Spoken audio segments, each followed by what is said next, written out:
Tim Duncan. Or, no, Duncan stepped in, but Yao Ming will go against Ben Wallace of the Detroit Pistons, and it's controlled by the West.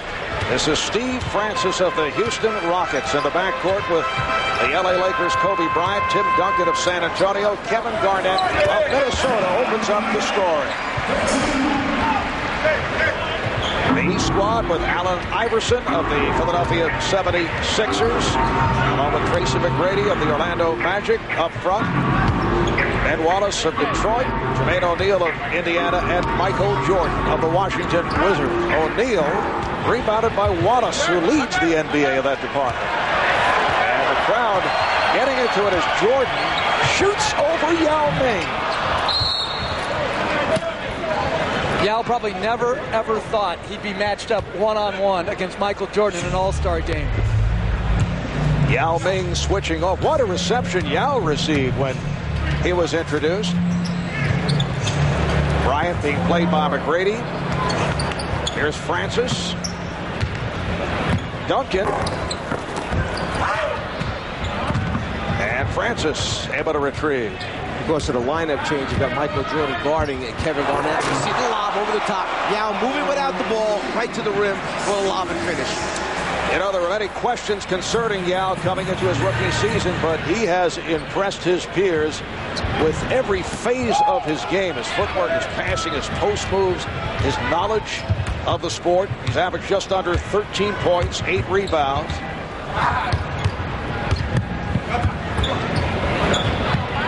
Garnett, yes. And that's what makes Garnett so great. 6'11", he can play 5, 4, 3, and 2. He can guard on the perimeter. He can make a perimeter shot. He can post you. He's a matchup nightmare for any coach. Tracy McGrady. McGrady from downtown. Tracy comes in leading the NBA, averaging better than 30 points per game. Jeff, I'll tell you what I like already is I like what I see as far as how they're playing the game to start out with. We haven't seen any of the careless basketball that we saw in the first half of the game yesterday by the youngsters out there. They're playing this game on a much more serious level. Iverson with the lob, but overthrows, and it's out of bounds.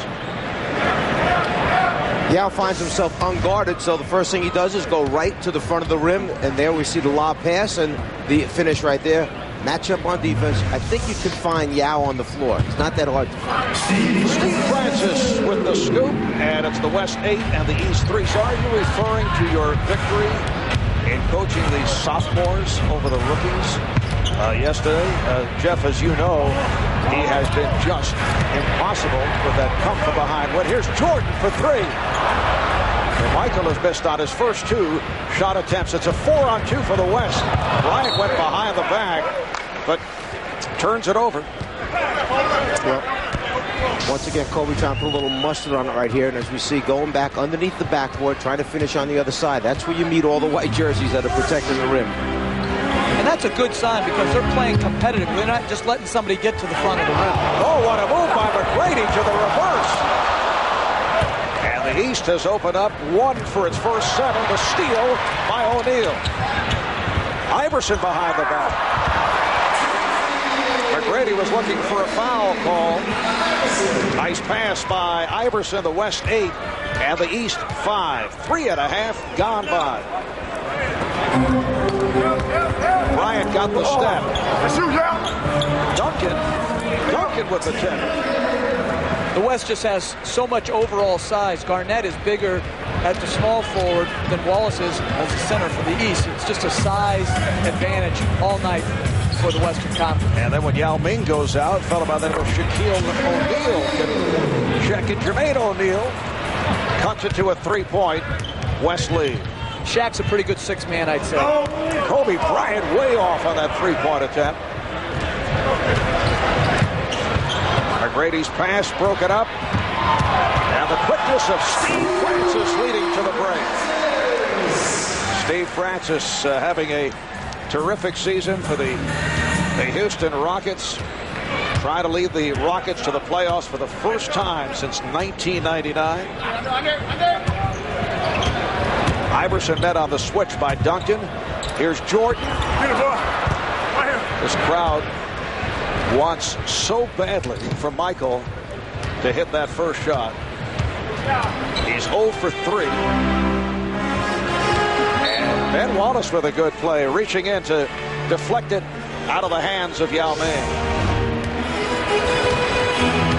You see the deflection, Garnett always active, hands on the ball, and then Stevie Francis coming up with the steal and the finish. Grady trying to work on Garnett. Iverson with the step, lobbed it, and Duncan able to pick it off. The West with a 12-7 lead on the East.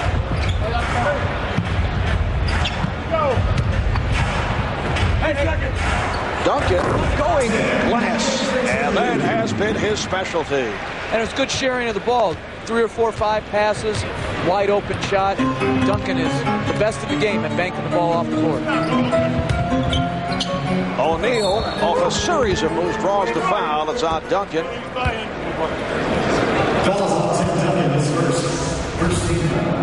Jermaine O'Neal getting better and better this season in his low post moves, down low at the basket area.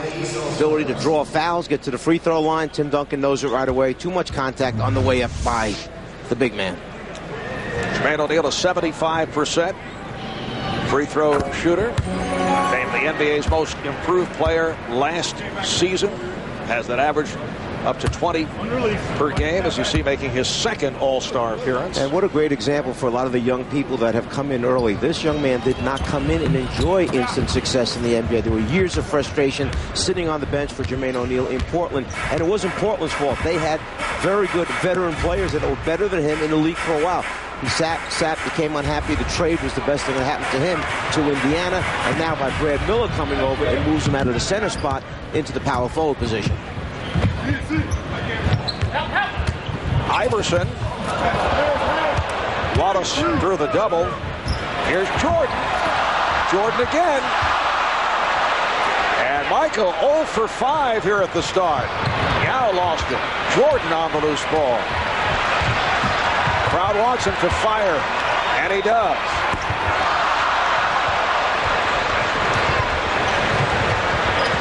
The East able to get back. Wallace breaks it up. And Wallace, the NBA's Defensive Player of the Year last season, but that pass thrown off the mark. And a timeout is being called. Ben Wallace makes a good decision not to go where all the red jerseys are. He finds Michael, who seems to have a wide open lefty layup, and then the follow-up. This is both the frustration right now that the rim just will not open up for Michael. Well, in Shanghai, China, you're looking at the Shanghai Sharks of the Chinese Basketball League. Yao Ming's former team. They're watching tonight's All-Star game on Chinese television. And here is what they are watching. In his first NBA season, 7'5" center, Yao Ming. 也跟我讲说姚明呢和别人不一样，和在有些 NBA 的球员呢打破这个记录呢，也是一个非常有意思的。那和常规赛、季后赛是有所不同的，因为呢好球，这是两个队友。 Excellent play-by-play. As always, too much talk by the color commentator. You pick that up right away. It's about 5:45 a.m. in Shanghai. Oh, Wallace is fouled. Nice pass. Allen Iverson has opened up here as a playmaker. Some nifty passing by Iverson, and once again, the East to the line. Allen has a good feel where all the white jerseys are going right, but knowing somebody's back there left. He finds Ben Wallace, and then Kobe trying to get it from behind commits the foul. Ben Wallace at the free throw line has struggled throughout his 7-year NBA career, a 44% foul shooter this season. Ben Wallace of the Detroit Pistons, who have won 4 in a row. They have the 3rd best record in the East. A terrific season for the Pistons. Nice move by Jermaine O'Neal. He actually feels more comfortable many times finishing with his left hand around the basket than he does with his right. It's an unusual thing, but it's something that he has a great strength in, using both hands. Kobe Bryant trying to set it up. Here's Kevin Garnett. Rebounded by O'Neal. It's a pretty good-looking front line out there for the Western Conference. When you think about Garnett, Duncan, and then Yao Ming, the skills of Yao Ming. And then you talk about skills. How about Tim Duncan? And there's Ben Wallace just missing the finish. Garnett run into by Jordan. Michael looking puzzled about that foul. Well, during this evening's NBA All-Star Game, 989 Sports, PlayStation 2 is proud to present spectacular pictures from Skycam.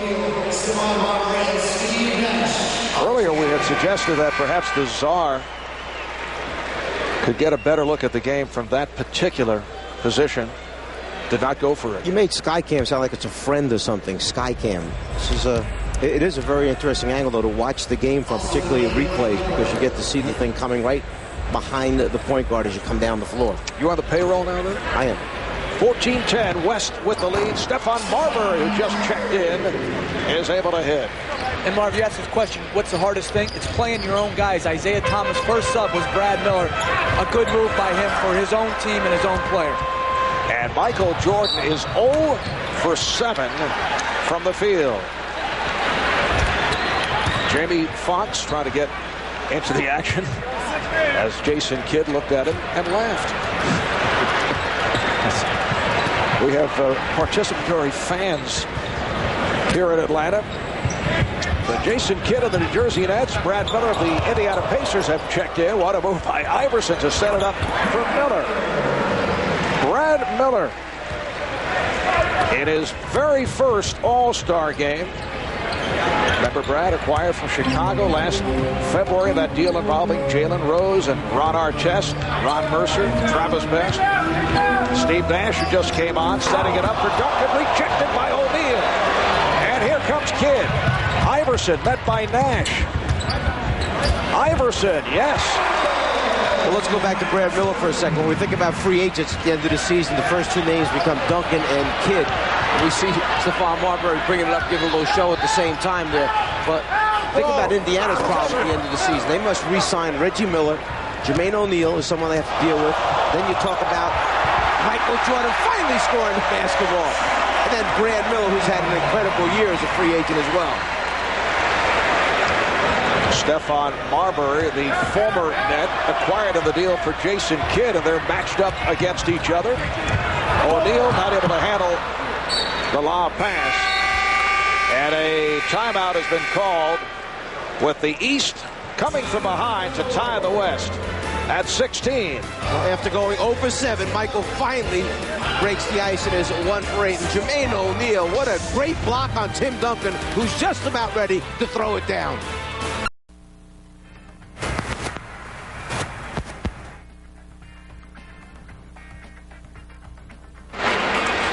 Welcome back to Phillips Arena in Atlanta. Marv Albert, the Czar, Mike Fratello, Jeff Van Gundy, Craig Sager, and Cheryl Miller, along with a star-studded crowd, including Denzel Washington, Hall of Famer, one of the NBA's great players, Bill Russell, Isaac Hayes, Janet Jackson is on hand. And Puff Daddy sitting courtside will be checking out the crowd during the telecast. Shaquille O'Neal now working against his good friend Brad Miller. You recall the altercation they had last season. Fortunately for Miller, Shaq whiffed on the punch. Yeah, it was an altercation that almost led to the decapitation. Yes. Whatever that word is. Decapitation. Yeah, whatever. Oh, the Czar. Oh, Jordan missed the stuff. Michael missed his first 7 shots, and he's now 1 of 9 from the field, looking to go at Shaq, and he does. And the ball's knocked out of bounds by O'Neal. Michael said to Shaq, "You come out here and guard me." Shaq did. So Shaq went out and played him aggressively on defense. We see Michael right there missing the dunk. But Shaq played him pretty well. And then when it went off his foot, Michael said, "Okay, come and do it again." Now Sean Marion of the Phoenix Suns, who just came on, is guarding Jordan. Michael hits the jumper, and he just said, "About time." Well, he was in much better rhythm there, going off the dribble on a hard pull-up instead of easing into open shots. 8-0 run by the East. Marion had it knocked away. Nice play by Jason Kidd. Dirk Nowitzki of the Dallas Mavericks, who is certainly among the MVP candidates, has checked in for the first time. Nowitzki is up front with O'Neal and Marion. Barber shooting the three and kept alive by Nash. Minute 25 remaining in this first quarter. And the East is playing very small. Vince Carter's playing at the power forward here. Brad Miller at the center. A very small team. Nowitzki. And last touch by O'Neal. Brad Miller right now is looking around saying, where's the help going to come from as far as rebounding goes? You got to get 5 white jerseys on the glass. And a look at the unit on the floor. Michael Jordan now will sit down. And here's the applause. Paul Pierce checks back in. This is not what Michael had in mind, though. A surprise starter at the last instant. Vince Carter saying, take my spot. Although Vince had objected early on and felt that, well, the fans had voted him in. It would be unfair to the fans. Nice play. Jason Kidd able to score. So obviously there was a degree of pressure placed on Carter, and Michael did start, but only 2 of 10 from the field. Here's the double on O'Neal. And a little traveling. No call made. Here's the lob. Iverson fields it, gets it back to Kidd. Miller is fouled. Hacked by Nowitzki. Well, they've got to remember now, when they throw lobs and lead passes, everybody might be a half a step slow in this game because there have been a few activities around town over the last 2 or 3 nights. If players ever kept track of the lob efficiency, they would be surprised how few are completed, particularly when you're not playing with those guys on a regular basis and have timing down. You know, I've had so many of the older players, guys beyond their playing days, and I say to me, why the lob passes now? Why so many of the lob passes? Well, back then there weren't that many guys who could go up and catch him and finish him. But they're right. You can keep this game very simple and still be very effective in it by throwing bounce passes or chest passes. Good play by Pierce, leading to this. Iverson. And he blows the layup. Iverson again. The East with a 23-16. There's the lob that does work. Shaquille O'Neal puts it down.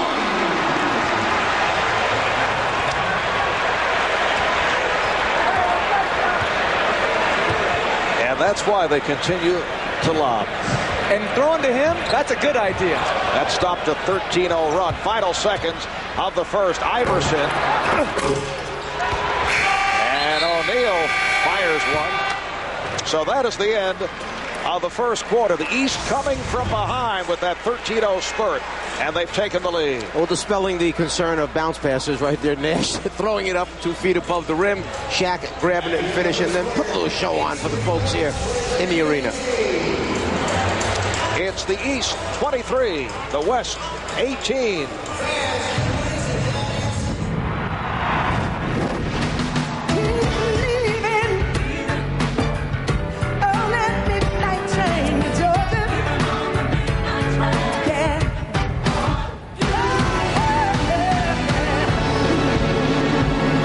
Welcome you back to the 52nd NBA All-Star Game. We're at Phillips Arena in Atlanta. The East with a 23-18 lead on the West, and this the lowest scoring first quarter since 1956. There's another lob that misfires. Game played at Rochester at 24-17 first quarter. Nash for 3. And the ball back to the East. Let's check in with Craig Sager. Craig?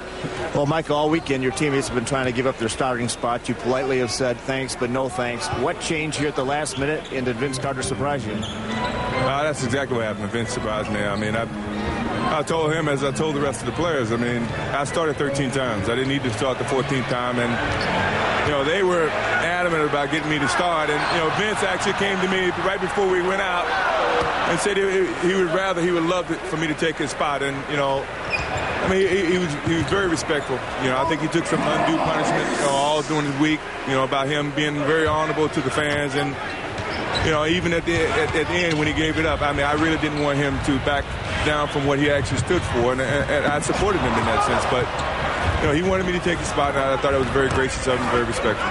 Thanks a lot. Back to you, Marv. All right, Craig, there are also intriguing dynamics going on with Michael Jordan playing for Isaiah Thomas. You recall in Michael's All-Star Day. Oh! Vince Carter on the stuff. And once again the lob, and Sean Marion does it with the reverse. You recall Michael's All-Star debut back in 1985. Isaiah reportedly encouraged teammates to freeze out Michael to keep the ball away from him. And then reportedly it was Michael's influence.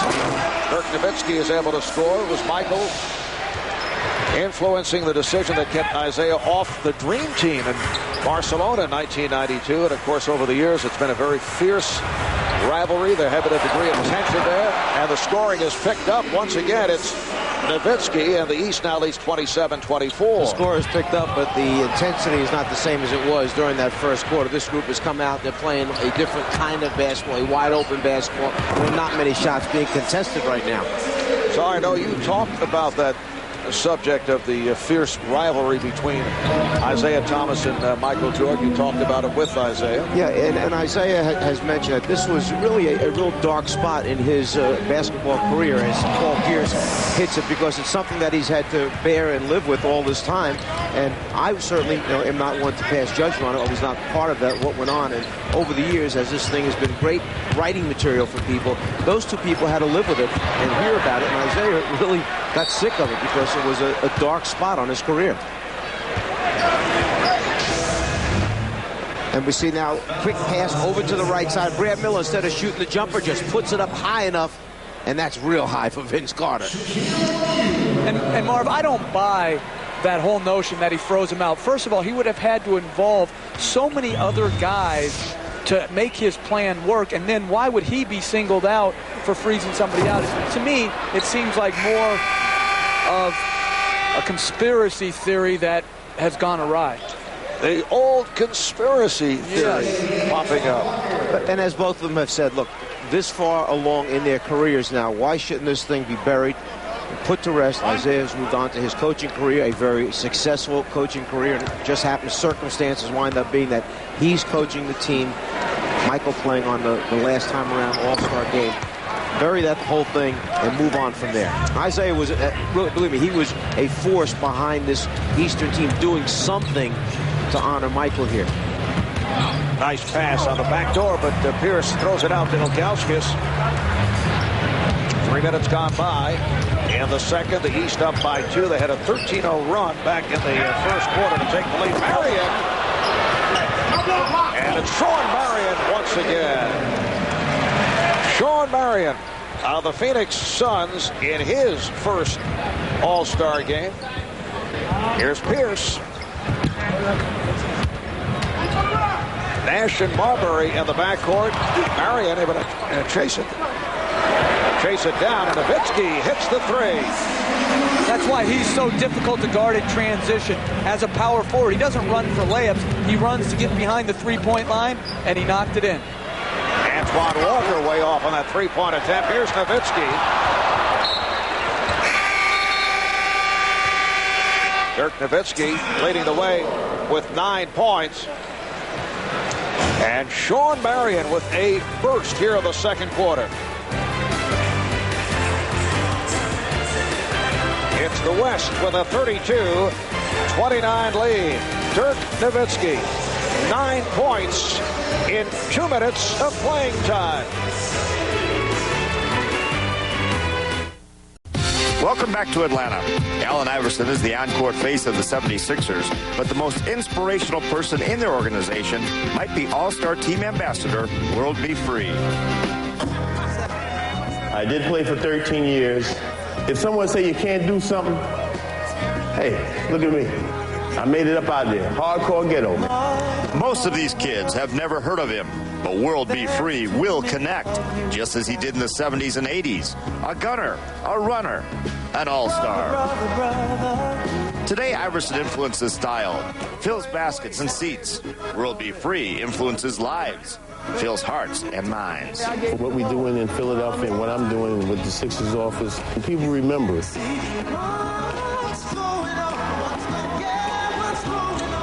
course of tonight's telecast, we'll get a close-up look at several one-time All-Stars. Allen Iverson sitting down, just 2 of 8 from the field. The West in the midst of a 14-2 run. Vince Carter with the touch. Hits from downtown. Nowitzki with 9 of those 14 during the course of that run. Gary Payton of the Seattle Sonics has checked in. The pass broken up. Jamal Mashburn of the Hornets, who just came on into the handle, looking for the 3. Fires over Nowitzki. Yes! He has had a great stretch run the last 8 to 10 games just prior to the All-Star break. And a quick, easy layup for the Western Conference team. Gary Payton taking the pass across. But Mashburn has played outstanding basketball, particularly with the fact that Baron Davis has gone down for their team now, trying to keep the Hornets right in the playoff race. And Jamal Mashburn in his first ever All-Star appearance. Kevin Garnett is back. He's up front with Dirk Nowitzki and Peja Stojakovic of the Sacramento Kings, who just came on. Off the turnover, here's Kidd whipping by Payton. Jason Kidd grew up with Gary Payton, one of his heroes. They both grew up in Oakland, California. Kevin Garnett, and the West leads by 1. 5 minutes gone by in the second quarter. Well, Mark, we heard Craig Sager mention at the end of that piece on World Be Free about the ambassadors, and I wonder sometimes, who are the ambassadors of the future out here? Which of these NBA guys, when their careers are done, as we see Antoine Walker, a little turnout, are going to be the ones that are out there spreading the word about the NBA and what this is supposed to be all about? All right, Nowitzki off the mark on that 3-point attempt. Here's Kidd.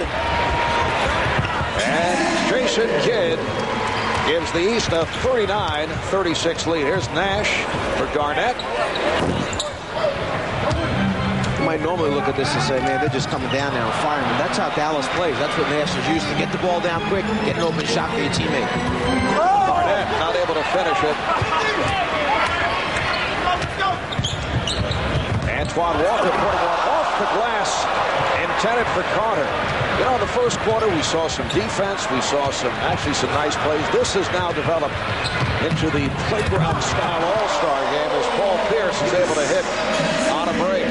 Adam Sandler enjoying from courtside.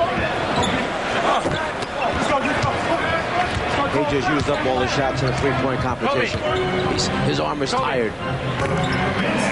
Vince Carter, who has come off the bench in his 9 minutes, has scored 7 points. The outside official, Ted Bernhardt, indicating the foul. Paul Pierce picks it up. Little 2-on-1 opportunity. Paul Pierce getting the pass from Jason Kidd, finishing it off.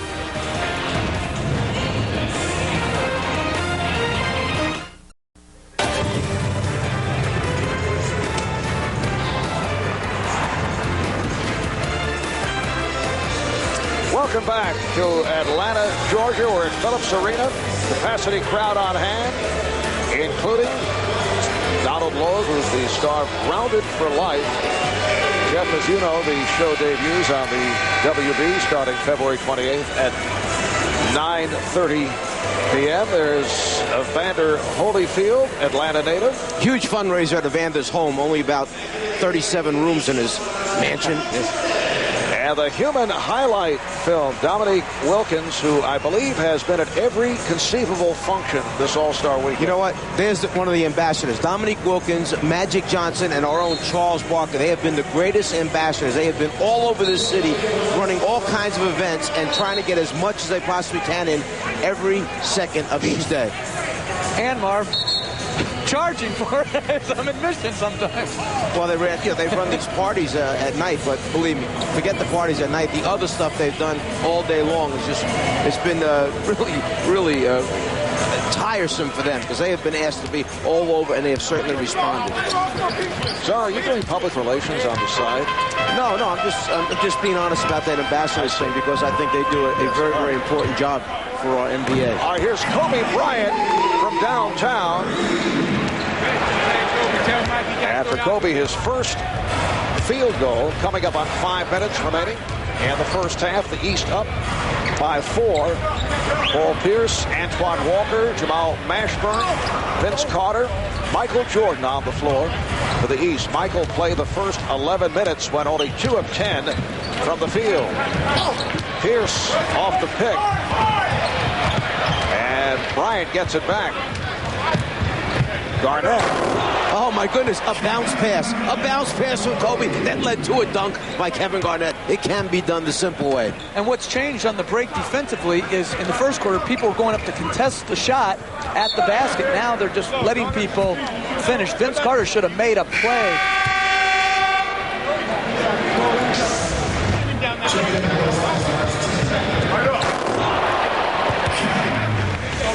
Up close and personal with Kevin Garnett. Garnett with 8 points now in his 13 minutes of play. Walker being guarded by Duncan. Antoine Walker, who leads the NBA in three-point shots attempted and made, did not have a good time last night, though, at the three-point competition in the skills won by Peja Stojakovic of the Kings. Let's check in with Cheryl Miller. Cheryl? Thanks a lot, Marv. I'm joined by the son, Sean Marion. Sean, I know this is your first All-Star game, but with that last reverse dunk, you didn't look nervous. Oh, no, it's crazy, but I'm enjoying myself, man. It's all for the fans. I'm just having fun right now. How good was it to see Michael Jordan in the starting lineup? Oh, it's great. It's great. You know, he did his first jumper on me, though. I ain't like that, though, but it's cool, though.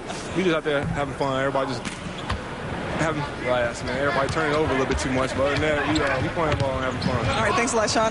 Let's send it back to you, Mark. All right, thanks, Cheryl. Sean Marion, who's been teaming with Mari Stoudemire, Stephon Marbury to give Phoenix one of the most athletic and exciting tandems in the NBA. It's been an excellent turnaround season for the Suns. Mashburn for three. That's his second from downtown. There's some beautiful ball movement. Double team in the low poster, kick it out one pass, swing it over 2 more passes, and then got a player like Mashburn who knocks it down for you in the end. That's what makes the NBA special. Good offense against very good defense. That's what makes it compelling. You know why the game has settled back down again? Because Michael Jordan's on the floor is one of the reasons. Kobe Bryant for the other team. Both of those guys bring a sense of order to the game. And Jordan just turned it over as he went 1-on-2. Peyton Stojakovic able to go glass. Another great play on the break by Peyton. He could have taken the shot instead. Extra pass over to Stojakovic. Open 12-foot bank shot. Once again, the matchup is Kobe Bryant defending on Michael Jordan. Now Tim Duncan switches off. Bryant comes back. Now Mashburn over Duncan. And here comes the West. Peyton lobs it for Garnett. And Kevin Garnett turned to Michael Jordan and pointed, basically saying thank you for moving out of the way, because he very easily could have wound up by accident underneath Garnett's legs and taken him out from under him as he went up for the lob. Kevin Garnett, the first to hit double figures. He has 10 points. Here's Walker for three. Antoine Walker from downtown. The East 50, the West 47. You see Antoine Walker wearing that knee brace. He is really in pain with that leg. It is a very bad knee that he has right now. It's a result of an injury that happened about 2 weeks ago. He sat out, missed a couple games. He's playing in this because it's the All-Star game, and it means that much to him. And it has been a frustrating start for Michael Jordan. And this is 13th and final All-Star game. Beautiful lob here. Peyton to Garnett.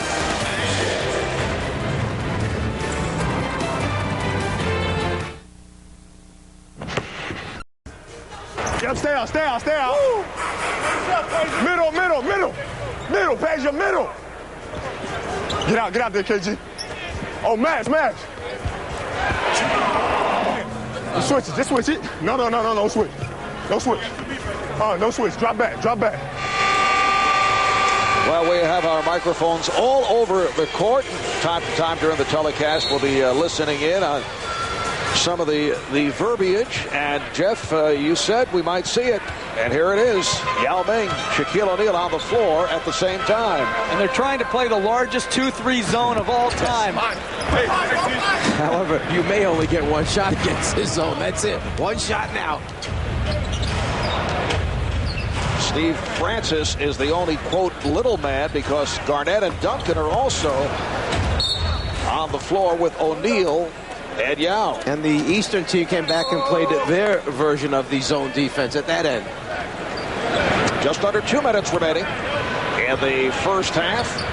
Yao Ming throws the lob for Shaquille O'Neal. And here comes Jordan with Garnett back. Michael Jordan with his third field goal. He has 6 points.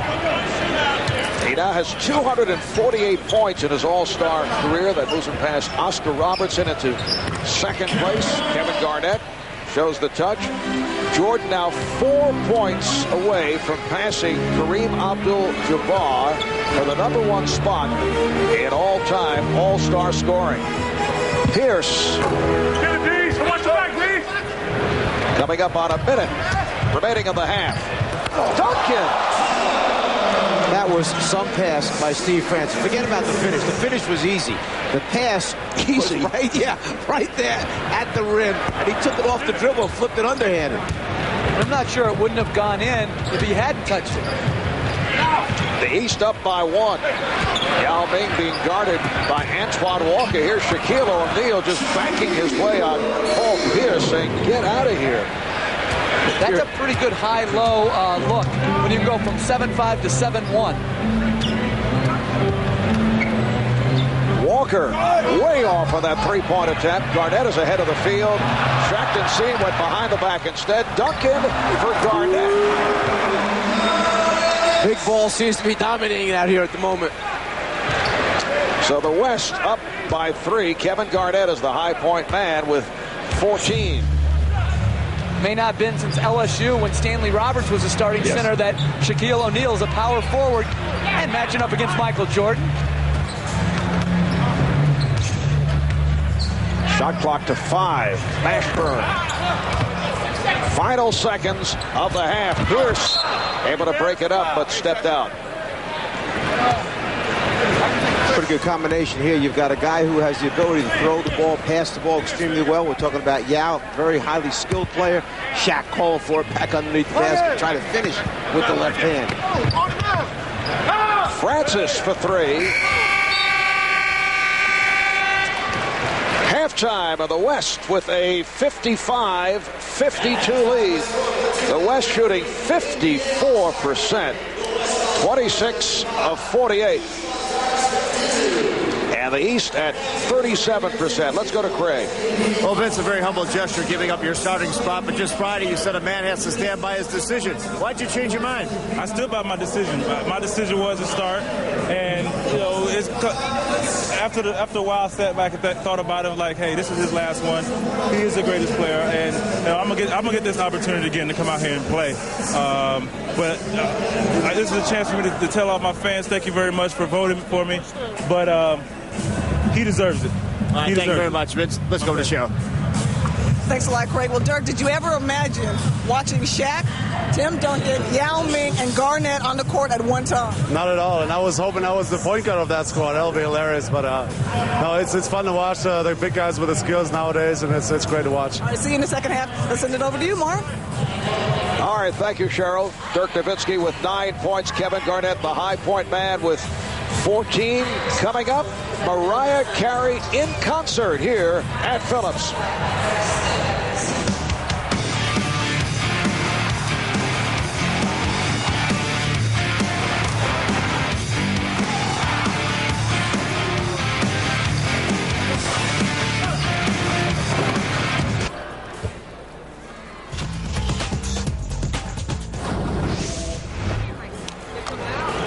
Time in Atlanta, and the West leads the East 55-52.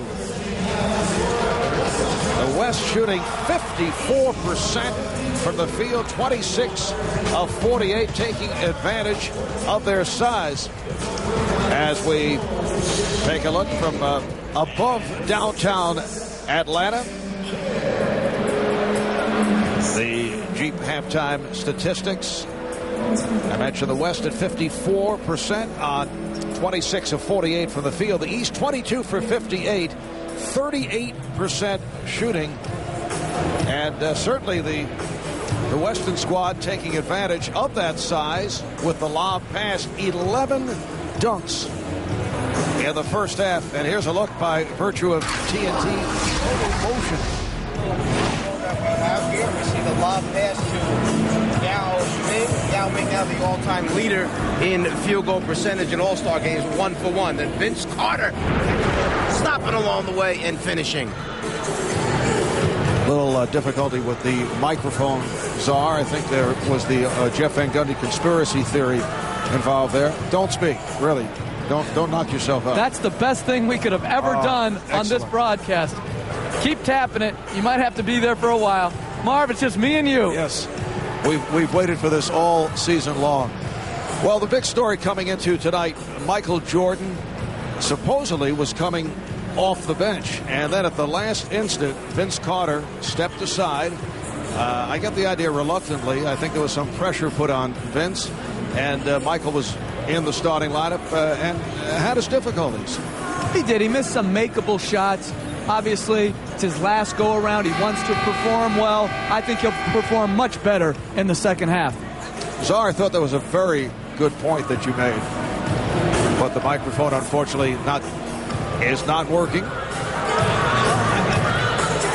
And a look at the individual scoring totals. Vince Carter coming off the bench with 7 points. Kevin Garnett leading the West with 14. And Dirk Nowitzki with 9. One of the highlights of the first half. For several minutes, Rick Adelman, the West coach, did play Shaquille O'Neal and Yao Ming together. Jeff, you had the early scoop on that. You had talked to Rick yesterday and again today and mentioned the fact that he might go with the huge lineup. I feel bad for Dirk Nowitzki. He could have been the point guard, something he really wanted to do with that group. Yeah, having a 7-foot point guard. And the only way, really, that the East stayed in the game because they shot so poorly was because the West didn't take care of the ball very well, 18 turnovers. And getting ready for the second half, let's go over to Craig Sager. Well, before the game, the East teammates said that they wanted Michael Jordan to be the MVP. As you mentioned, Marv, just 2 for 10. I talked to Jason Kidd. Kidd said it still can happen. Michael right now has 246 career All-Star points. He is only 5 behind Kareem Abdul-Jabbar. If he gets 6 points in the second half, he'll become the all-time leading scorer in All-Star game history.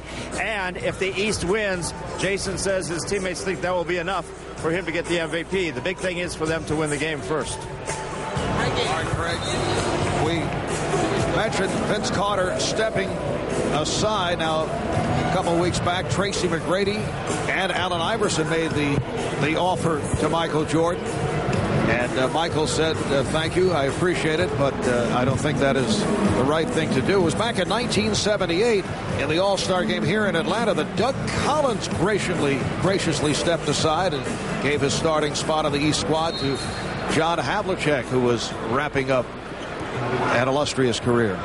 Well, as Michael said from the beginning, he did not want, and it's very difficult, but he did not want this weekend to be all about Michael Jordan. But as Allen Iverson goes to the basket and finishes, but that's what everybody wants. They want this to be about Michael, not taking away from All-Star Weekend, but he obviously is the focal point. The West now up by 1. Jason Kidd starting the second half, so Michael Jordan will be coming off the bench. Kobe Bryant not able to hit. Jermaine O'Neal with the rebound. So Iverson and Kidd in the backcourt. O'Neal up front with Brad Miller and Tracy McGrady. O'Neal and Garnett pegs it ahead. Picked off by O'Neal. Miller try to lob it. And back comes the West. Steve Francis of the Houston Rockets try to set it up for Kobe Bryant. McGrady from Iverson. I really like how Iverson's playing in this game. He's making his teammates better. He's bringing the second defender to him, creating easy opportunities for his teammates. And that the 4th assist for Iverson. Bryant for Francis. Good ball movement by the West, leading to this, an open shot for Francis. Francis from downtown. Well, that's the type of unselfish play that you'd like to see take place as Iverson takes to the basket and still shows you, Jeff, that he does remember how to score the basketball. The game is tied at 58. And the foul on Iverson. Allen Allen Iverson gets out in front quickly as Jason Kidd pitches the ball ahead. Then it's just a matter of him finding the seam and his great ability to finish by reversing it on the other side. How about the statement yesterday by Jason Kidd, who becomes a free agent July 1st? He's been ducking the issue, but yesterday, although as Garnett hits again, although Kidd pointed out how happy he is with the Nets, he said it would be hard to turn down playing with a big man like Tim Duncan. He said he feels he could help the Spurs win a championship. Well, obviously, Kidd, no matter, is going to be the most sought-after free agent, minus Tim Duncan, out there. He can win in New Jersey, which was proven last year. He can win in San Antonio, but I think New Jersey's done all they can to keep him. They've built a good team. They have a solid organization. They've drafted well. Now it's up to Jason Kidd to make his decision. Let me throw one little thing into the mix here. How about Tony Parker?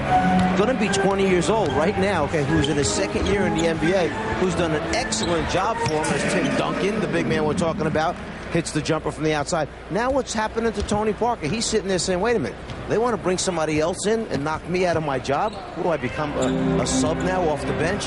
Well, a lot involved there for San Antonio. Very risky to make an effort to go after him right now. Tony Parker is an outstanding second-year player. Duncan is rejected by O'Neal, but Jason Kidd's addition, I would think, would accelerate the possibilities for San Antonio. The Spurs will be well under the salary cap after this season. You know what's hard to do, Marv, is win and be under the salary cap. The Spurs management has done an outstanding job remaining a championship contender and, as Jason said, knocks down the three, and still having the ability to add great players like Jason Kidd. Jason nearly went for the hat trick, but hit on his third attempt from downtown. Duncan is fouled, so Duncan will go to the line, and we'll check in with Craig Sager. Well, Marv, last night, Jeff Gordon competing in the Budweiser Shootout, finishing second at Daytona. Now he's sitting in the stands at the All-Star Game. What do you think of the game so far?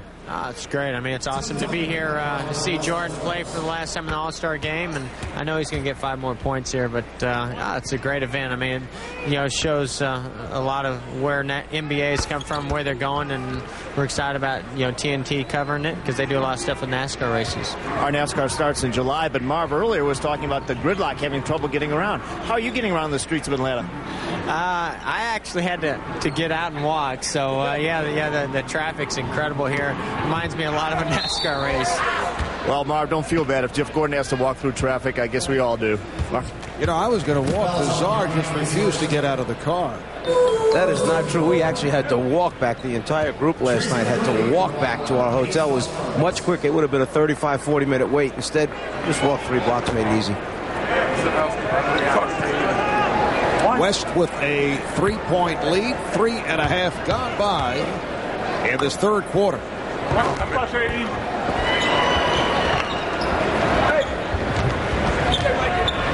Steve Francis being played now by Allen Iverson, getting the pick from his teammate Yao Ming.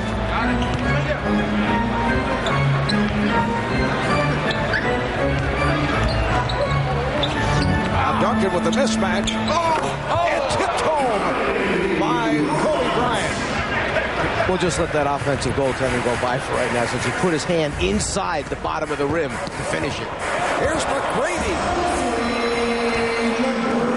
10 points for Tracy. Off the turnover, Iverson. Yes. That's a 3 for Iverson. Allen Iverson, the most valuable player of the NBA All-Star Game 2 years ago. 25 points, 27 minutes at 15 points. And that comeback in the fourth quarter. Kobe Bryant taking to the rim. It counts. Here we go to foul. His second, 13. Duncan finding Jason right behind him, finished off by Kobe, and then Kobe staying with it, finishing with the left hand. Kobe Bryant just 3 of 7 from the field. So the West up by 1. Garnett trying to strip McGrady, and he's called for the reach-in. His first Second team foul. Let's send it over to Cheryl. Thanks a lot, Marv. Well, Shaq, a week from Tuesday, it's going to be Yao Ming and Shaq Part 2. What's it been like to play with him, as far as with him instead of against them? He's a very nice guy. I met his family yesterday. He has a beautiful family. A very honorable person. He's good for the game. I'm glad he's here. How talented do you think he can eventually be? Very talented. He has a lot of great fundamental skills. He runs the court well. He plays like a big man. He's a shot blocker. So when are we going to see you lob to him? Well, in order for us to go against a shot blocker, you have to take it to him, and that's my game. So I look to do the same thing I've been doing for the last 10 years. I'm talking about in the All-Star game. I want to see a lob. Yeah. I'm sorry. See, well, you and them standard answers. Exactly. Yeah, I'm sorry. I'm sorry. So, when are we going to see the lob? Next time I get on a break, I'll throw a lob, maybe. All right, thanks a lot, Shaq. Let's go back to you, Marv. Shaquille O'Neal of the Los Angeles Lakers, who have won 5 in a row, 13 of their last 17. Kobe Bryant, who comes off the 46-point performance against the Knicks this past Thursday night in New York. Duncan. Oh, dude, y'all. And back comes the East to 3-on-1. Tracy McGrady. That's 12 points for McGrady. So the East up by 1. Bryant and Francis at the guards with Duncan, Garnett, and Yao up front. Kidd stepped away. Bryant not able to take advantage.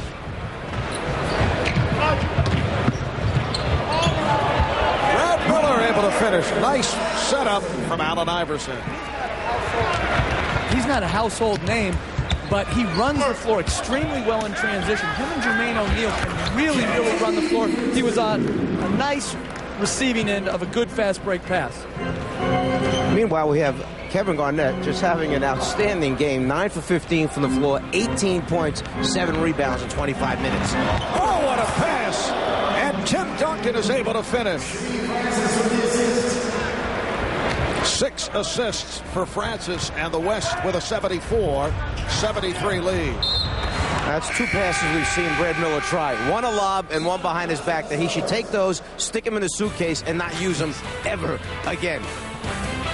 Jason Kidd in the open floor, crossing it over. And McGrady with the strong finish at the end. Welcome back to Atlanta. College legend, NBA champion, and NBA All-Star. Cazzie Russell today leads the most unlikely college basketball team in Georgia. Pablo, come on, Pablo, Picasso, Pablo, Picasso. Offensive sets named for a master. It fits. A lot of people thought Savannah State that I was going to, and I said, no, it's Savannah College of Art and Design. You going to an art school? Is Division III too small a canvas for the Michigan legend who helped the Knicks to the 1970 title? The hell with my fault. Why don't you just give him the game? Cazzie has coached 7 stellar seasons from a limited palette, and when they leave here, they'll be well educated. Trust me.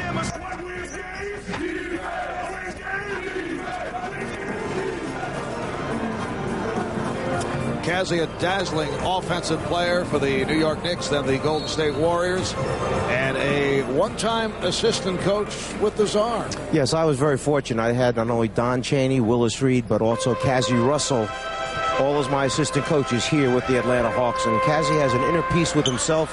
Really has some things in mind as Shaq finishes with, oh, the travel is called. It's taken away. No basket for Shaq. I wish you had that inner peace. No, Cazzie really does. He has a calmness about him, and going to that college he knew would be a challenge, yet he never was concerned with the fact that it was a small college, art school. He just wanted to coach basketball and help young people develop. Jeff, do you find the Czar very philosophical here tonight? He really is. It's a different side, a lighter side to the Czar, and I think it's a very nice touch that he's adding here, where he's just sticking up for everyone that he was ever associated with the Atlanta Hawks. Yeah, there's a public relations theme going here right from the start. It's amazing what one win can do for you in the sophomore game. All right, Tracy McGrady at the line. Michael Jordan is back on the floor. And a look at the national TV NBA schedule. Wednesday on ESPN, Dallas and Milwaukee. Thursday on TNT, Orlando, Detroit, and Boston, Portland. And then Sunday, 1 o'clock game on ABC, the Philadelphia 76ers and the New Jersey Nets. The red hot Portland Trailblazers. How about them right now? Are they playing outstanding basketball? They are right up at the top there in the Western Conference. Oh, beautiful pass. The backdoor toss from Shaquille O'Neal to his teammate Kobe Bryant. And O'Neal's an underrated low-post passer. He's really improved that from the first time he's come in the league. He's a great passer, particularly against double teams, creating open shots for all Lakers. Here's Jordan, rejected by O'Neal. And you can hear the reaction from the crowd. They were not happy. Foul is called on Duncan. Michael, as you mentioned, just a few points away of taking over the all-time leadership. It looks like he's going to be able to get 2 of them right here, but Shaq goes up and says, not get it over the top of me. And then the quick little bounce pass to the cutter down the lane. Shaquille, as you mentioned, a very good interior passer. Jermaine O'Neal has tied the game at 76. Michael is now 3 for 13 from the field. And that was the first block shot by the West. Well, not to change direction, but as you look at some of the footwear on the players tonight, they remind me of some of the cars that you see with the metallic finishes on them. You got these high finish sneaks on tonight. Blues and golds and orange and purple. Right there. Just getting back to the game. Bryant with the pass to O'Neal. And the West up by 1. That's the 12th lead change in this third quarter. You like me talking about metallic finishes, I can tell. Tracy McGrady.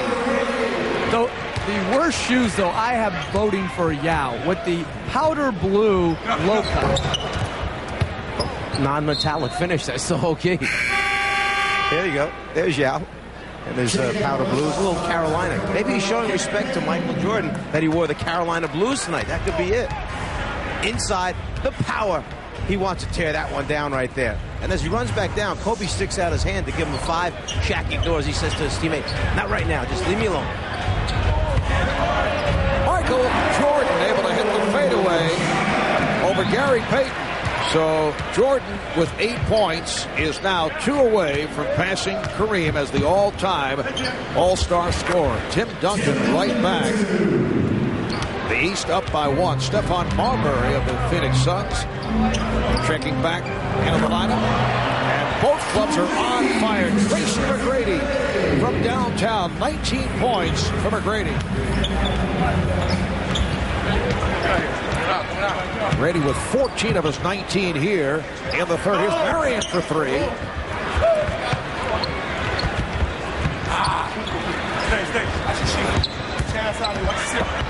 O'Neal changed his mind. Duncan. And another offensive rebound for the West. Finally, Jermaine O'Neal able to get to the ball. Here's Jordan hit on the reach-in by Payton.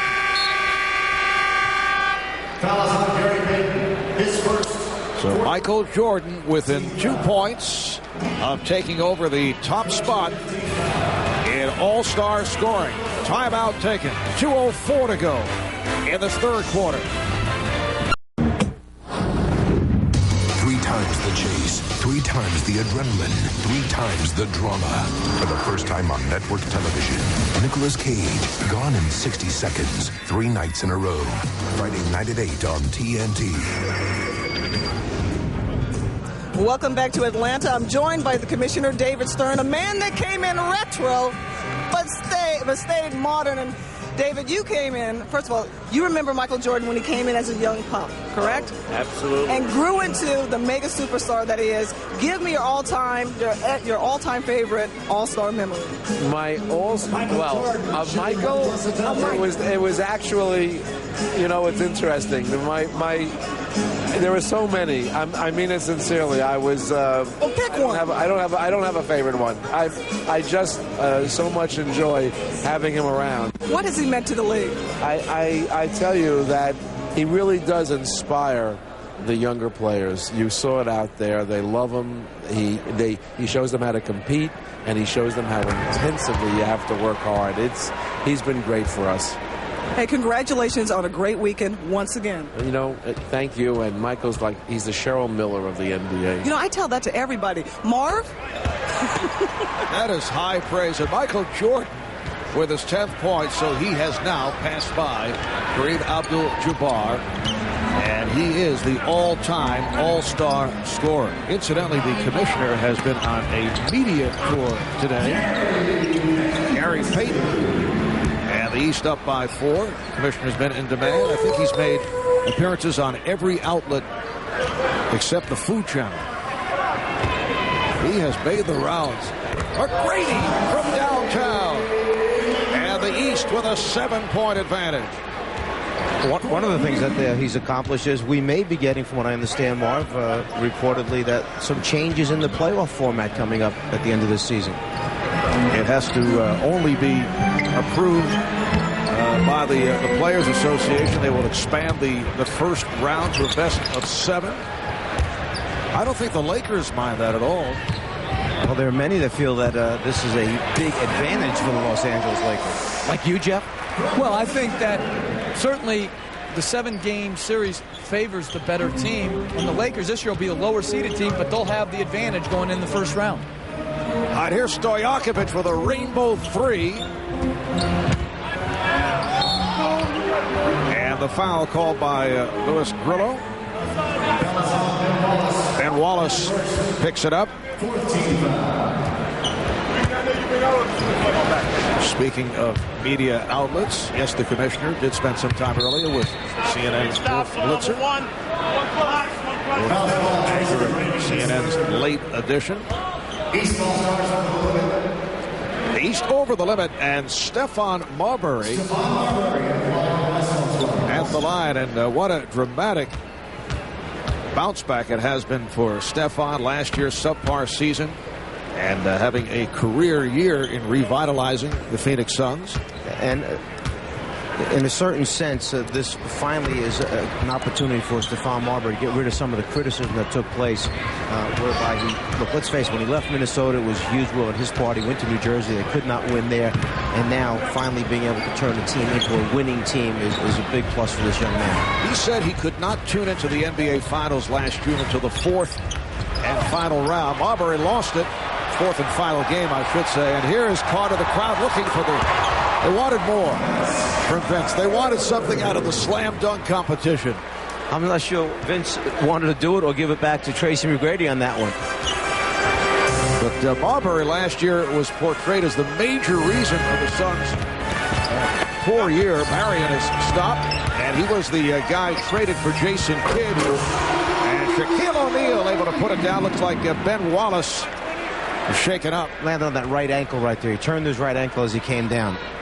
And to get back to Marbury, he was really blamed for not being able to have his team as Kidd so turned around New Jersey. It's good to see with Amari Stoudemire and with Sean Marion that they've been able to advance and play above expectations this year. Tracy McGrady with 17 points in this third quarter, 17 of his 22. The All-Star record is 20 in a quarter. Glenn Rice did it in Cleveland back in '97.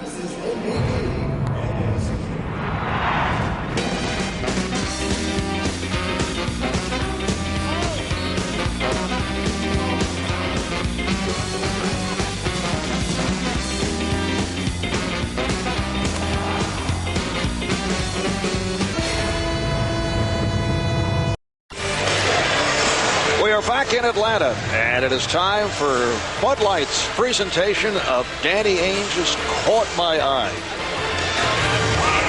Thanks, Marv. As we begin to push to the playoffs on TNT, things catching my eye.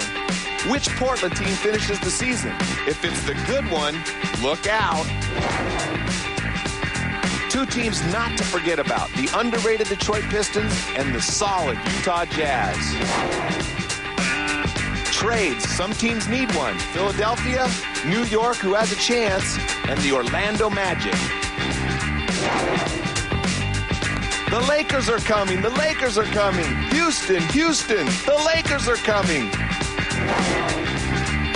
Finally, the American Association of Retired Persons takes great pride in the play of Karl Malone, John Stockton, and Scottie Pippen. Their play at 37 and older has been exceptional and will be keys to their team's second half performances. Yes, the Blazers have won 9 of the last 10, 4 in a row. Another one of the elder statesmen in the NBA. Incidentally, guys, Danny Ainge still sulking after the loss to Kenny Smith. He took a shootout yesterday. He took a beating yesterday. Kenny Smith was on fire. And going back to Portland, Marv, let's give Maurice Cheeks, the coach there, credit for putting Scottie Pippen at the point guard spot. Kind of a bold move, put the ball back in Scottie's hands. They've been winning games ever since then. And although Karl Malone and John Stockton are still the heart of that team, a new addition, Matt Harpring, along with Andre Kirilenko, now coming off the bench, have been the key for them. And Sean Marion gets this fourth quarter underway. The East with a 93-88 lead. Mal Mashburn is back on the floor. Allen Iverson in the backcourt, along with Michael Jordan, Vince Carter, Brad Miller, Jamal Mashburn up front. Michael is now 4 of 15 from the field. Shaquille O'Neal handling and putting between the legs, putting moves on Brad Miller. Shaq had been waiting all night for that. Jordan changed his mind. A little behind the back maneuver. Somehow I don't think Phil Jackson's in Montana right now diagramming wing isolations for Shaquille O'Neal. Well, they say they've tinkered with the offense a little bit in Los Angeles. Maybe that's what they meant. Stojakovic from downtown. Peja Stojakovic, who last night won his second straight ATT shootout, edging out Wesley Person of Memphis for the second straight year. Miller and Stojakovic on it. Finds Marion. Strong move by Sean Marion. Just jumped over the top of Brad Miller that time. Clean look at throwing it down at the front of the ring.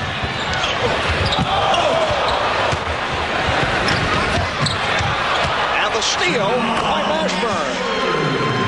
The East up by 4 in the course of tonight's All-Star game. 989 Sports, PlayStation 2, presenting pictures from SkyCam.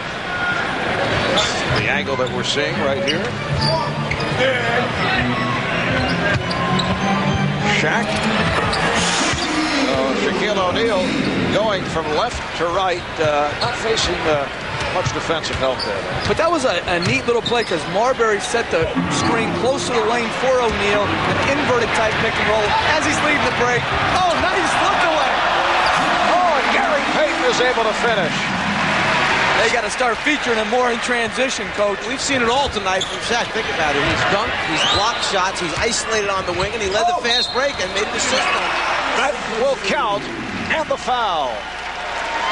So now you have a 7'1", 320, 40, 60 pounds, taking it, dropping it on the floor, and then the finish at the end for the Western team. Little isolation here, through the legs, trying to show him he's got some tricks. Brad Miller gets a little laugh at him until Shaq starts coming at him.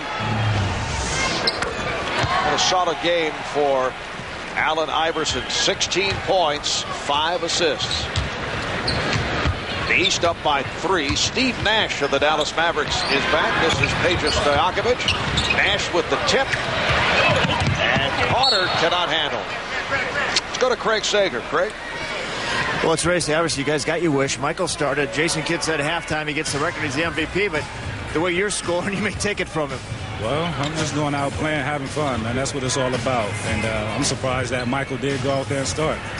The way he sounded yesterday, he didn't sound too convincing about going out there. So, but we're out here having fun, man. Hopefully we can get this win, and whatever happens after the game happens. Everybody on this court has respect for Michael Jordan, but you're one of the many that idolized him. What was it like for you to watch the halftime presentation? It was great. Got real emotional out there, but Mariah, she did a great job of what she was doing up there. Looked good in that dress, and everybody applauded her, man. It's a lot of respect for that guy right there. A lot of respect. Well, we're down to a 1-point game. 8 minutes, 56 seconds left. The East leading the West, 199. I know I let you go. I won't be on no poster. I got the little guy. Oh! Yeah. Oh, shoot. Look out. Oh. I got him. Help. Somebody come. Somebody come, please help me. Jason Kidd in his 6th All-Star game, having another stellar season. And there is Adam Sandler, who is starring in the upcoming movie Anger Management, opening this April. The movie also stars a pretty fair actor by the name of Jack Nicholson, along with Marisa Tomei. And Ron Artest, I heard, is making a cameo in that movie. Oh, a little cheap shot. You didn't like that, huh? Not those very good. Okay. The Czar didn't get it. Tied at 100. Just under 9 remaining in this 4th quarter. So, Jeff, when you're back on the coaching lines and the muscular Ron Artest comes in your direction, I'm heading the other way. Understand. But I'll tell you what, I'd take 12 of him on my team. I'll tell you that right now. I love the way he approaches a game. I love the way he plays it. I just hope his antics don't obscure how good a player he's become. Could not be handled by Marion, but kept alive by Stojakovic. Payton. And another offensive rebound. And another. O'Neal powers his way by Ben Wallace. Shaq, in his own way, has had an outstanding game. He's got 16 points, 12 rebounds, couple block shots. And how about Tracy McGrady? 25 points, 9 of 13 from the field. He had 17 of the 25 in the 3rd quarter. And back comes Jordan. The lead for O'Neal. Nicely done. The East by 3. Nash and Payton in the backcourt. Marion, Stojakovic, and O'Neal on the front line.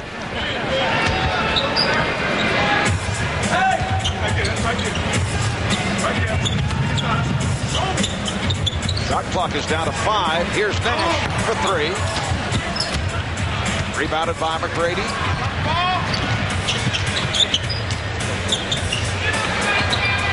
Jordan. Shot has been off. O'Neal. Iverson. Yes. And the East leading 107-102. Allen Iverson makes more tough shots. Fading away, falling back, off balance after taking steps to split through two defenders.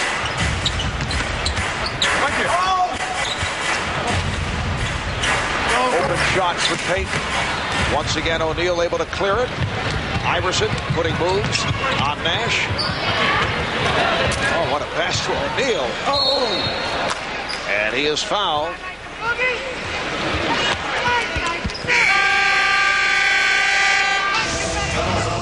Eastern Conference team realizes that they have to take advantage of every opportunity they can in transition so that they can get some easy scores, easy look at the basket. They get Jermaine O'Neal running on the floor. This time, Peja lays it up. You see Shaq keeping it alive, and then Shaq gets his balance, finishes, knowing he's just too strong, too big for Ben Wallace. And substitutions for the West. Dirk Nowitzki, Tim Duncan, Kobe Bryant return. Jermaine O'Neal, who spent 4 years with Portland, bypassed college, became the youngest player ever to play in an NBA game, making his second All-Star appearance. And what a year it's been for Isaiah Thomas and the Indiana Pacers.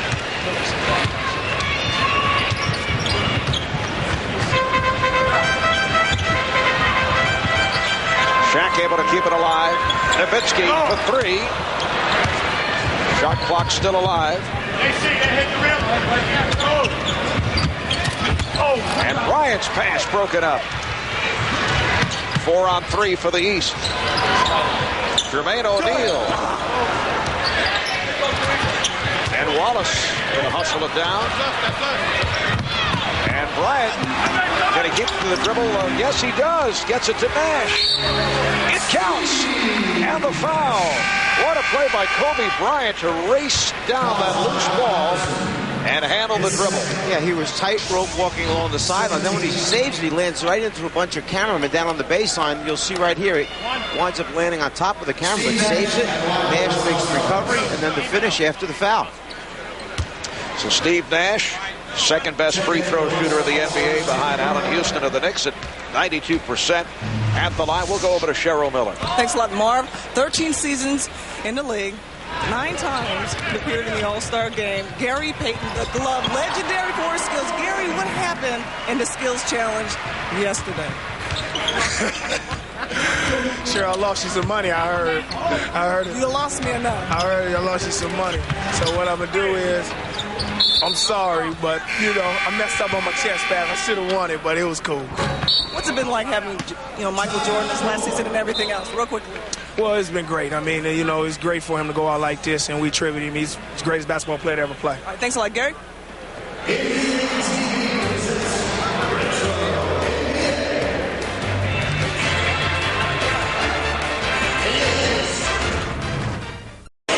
And a look at the Shanghai Sharks, Yao's former teammates. It's 12:42 in the afternoon in Shanghai, China. Checking out the action on Chinese television as we showed you earlier. Here's Jordan. Yes. Coming up on 5 minutes remaining in the fourth, and the East with a 112-104 lead.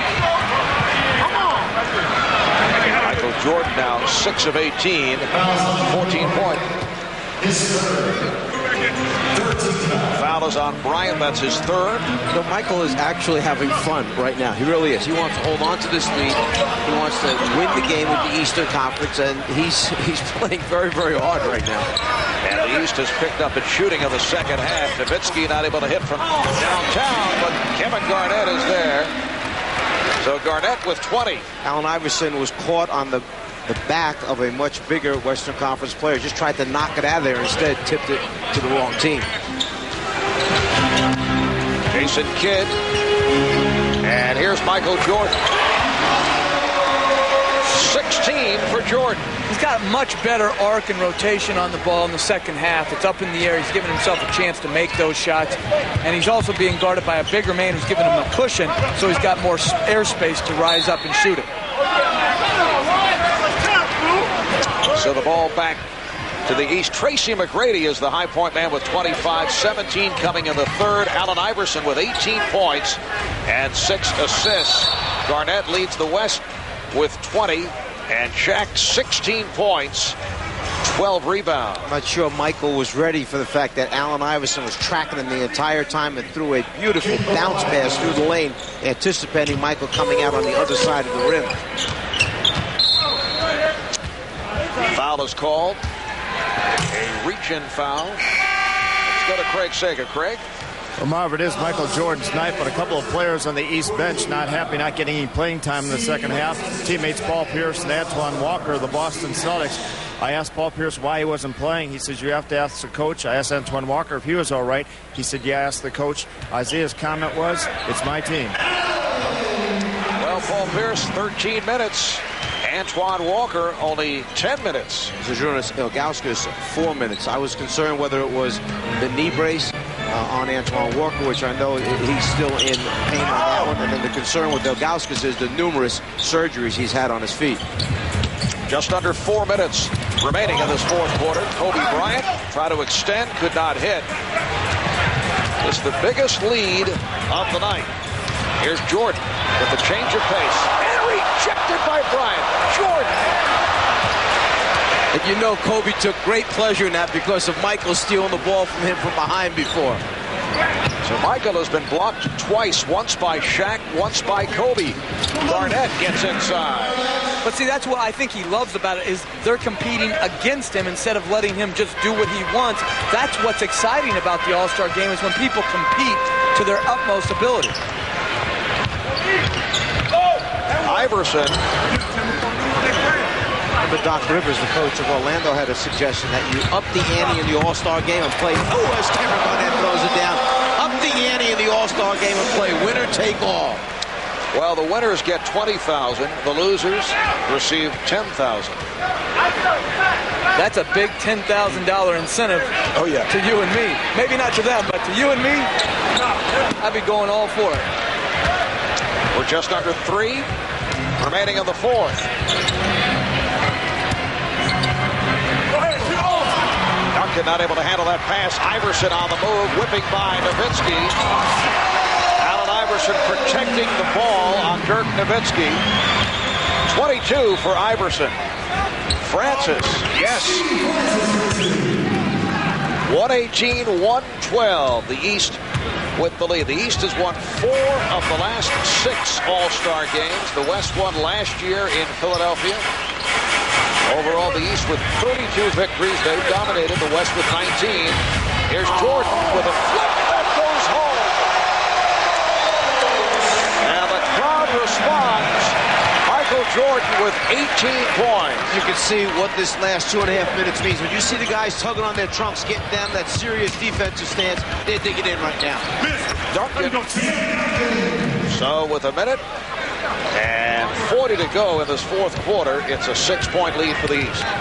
And Garnett and Duncan are so fundamental. They have a hard time playing in a game that's so scattered, but they are just excellent at passing, catching, and finishing in the lane.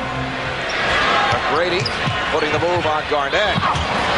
Garnett got a piece of it. McGrady able to retrieve. Shot clock down to 1. Here's Kidd. And it's a 24-second violation. This is the play now where Kobe Bryant finally gets a little revenge. Michael fakes him out, but Kobe comes right back from behind and blocks it with the left hand. And then Michael getting a much bigger player to get up in the air, step on the switch hands, go to the left, and the floater in for Michael Jordan.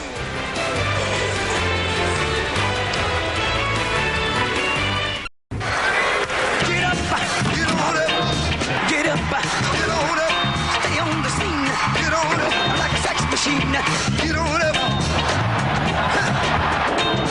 get up, get on up, get up, get on up. Can we interact with that one more time from the top?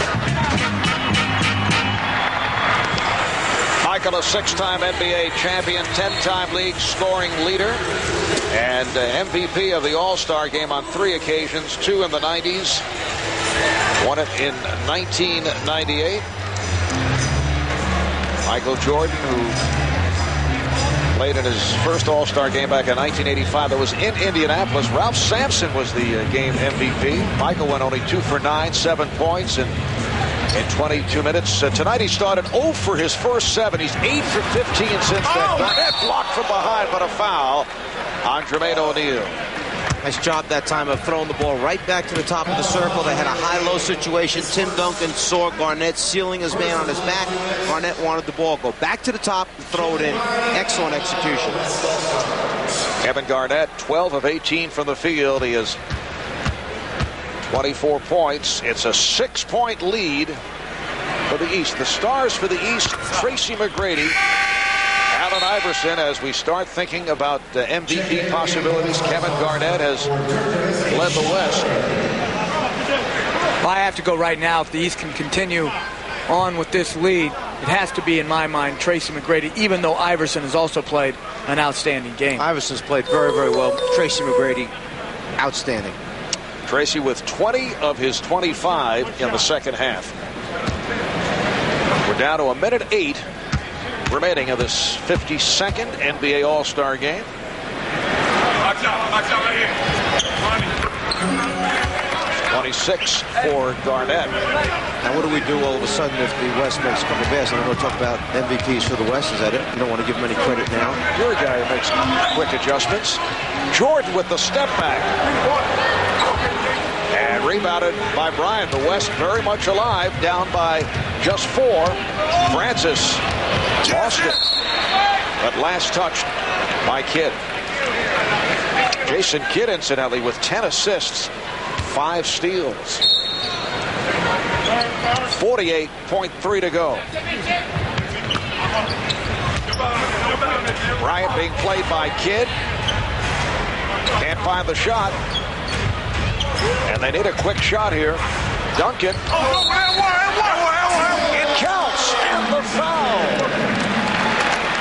So like I said, yes. Soon we'll be discussing, in case the Western Conference should win, who might you consider as their MVP? A little pass and cut, clear it out, give the big man space, get your defender up in the air, draw the contact, and then so long, Tim Duncan, the finish there, and the three-point play. Completes the three-point play by hitting the foul shot. It was fouled by Jermaine O'Neal. It's a one-point game with a half minute remaining on the fourth.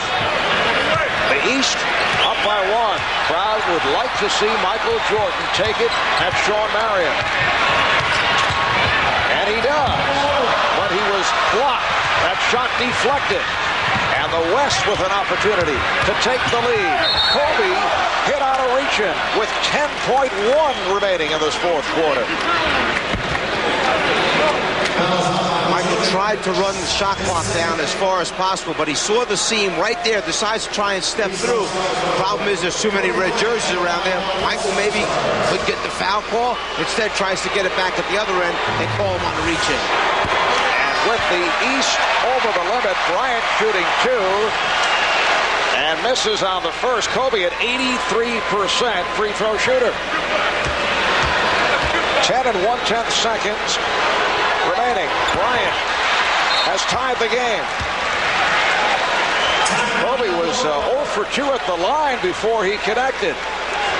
So now if you're Isaiah Thomas going into this timeout, who are you going to draw up that last shot for? Well, if you're being sentimental, you're going to Jordan. If you want to win it, go to McGrady. We'll be back in a moment.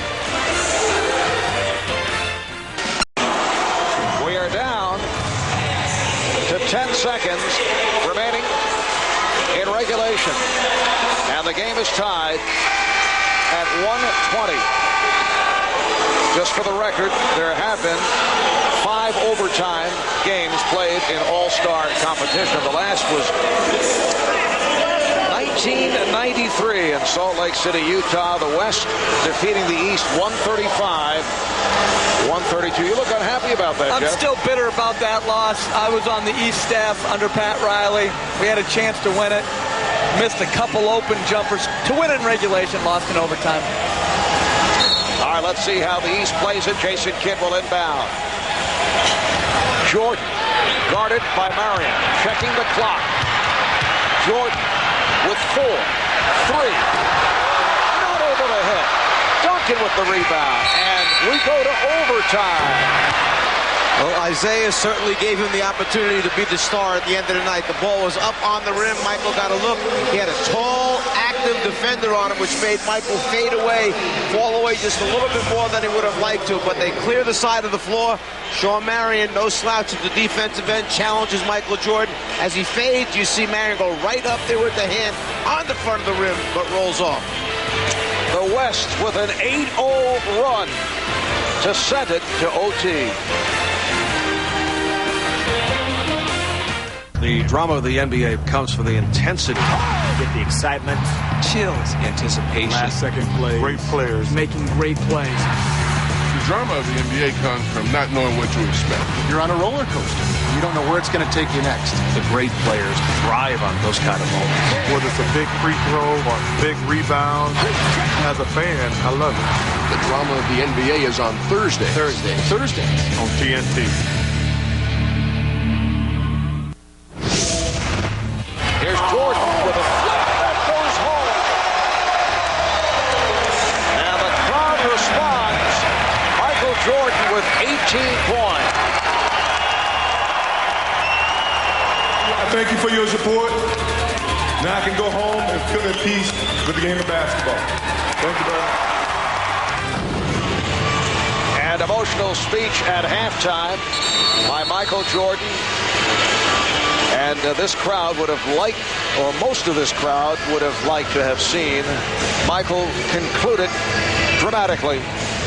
But he was not able to do it, and we're headed to overtime as we hit the 11 o'clock hour Eastern time. 5-minute overtime session. Michael has scored 12 of his 18 in the second half. Got off to the bad start, missed his first 7 shots, 8 for 25 in his 34 minutes of play. The high point man, Kevin Garnett, with 26 points, and Tracy McGrady leading the East with 25. Allen Iverson has 22.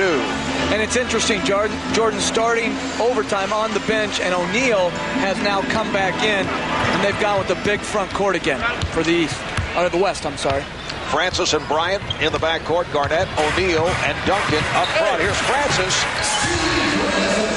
Steve Francis has given the West a 2-point lead. So the West has come back from a 10-point deficit, and they have scored the last 10 points.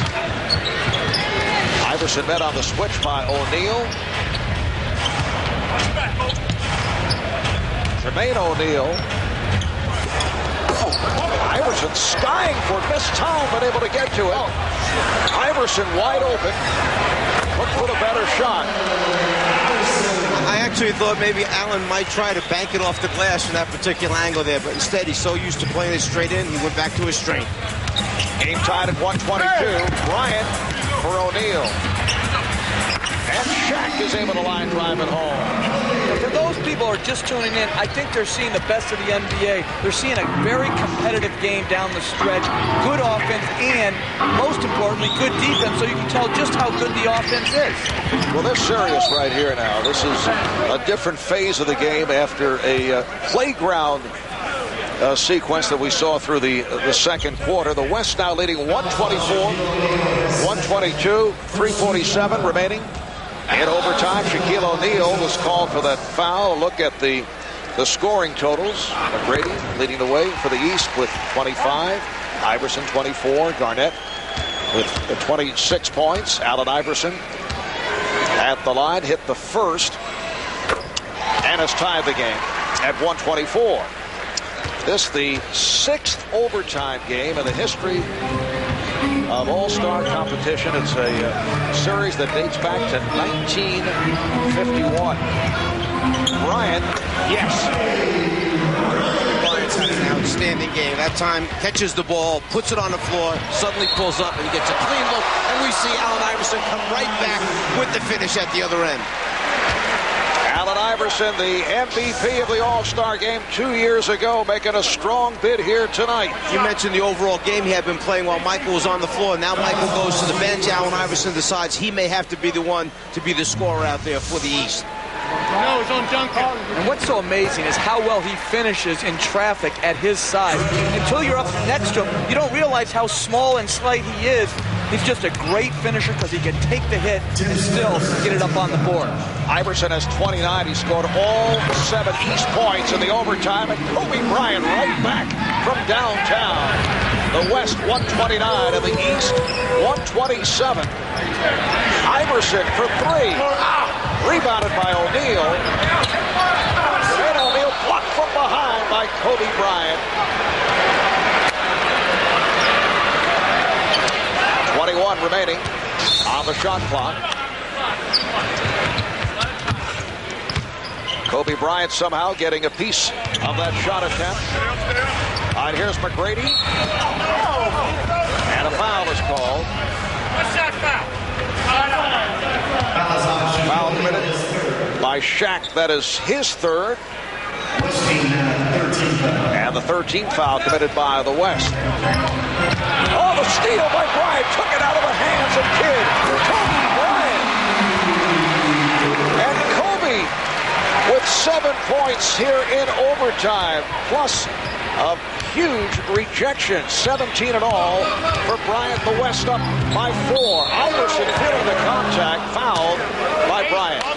From the end of regulation time into this overtime, Kobe has been a huge factor here for the Western Conference. He fakes with the left, sticks it in there, and now picks his pocket, comes down at the other end and shows the great finish by bringing it back over his head two-handed.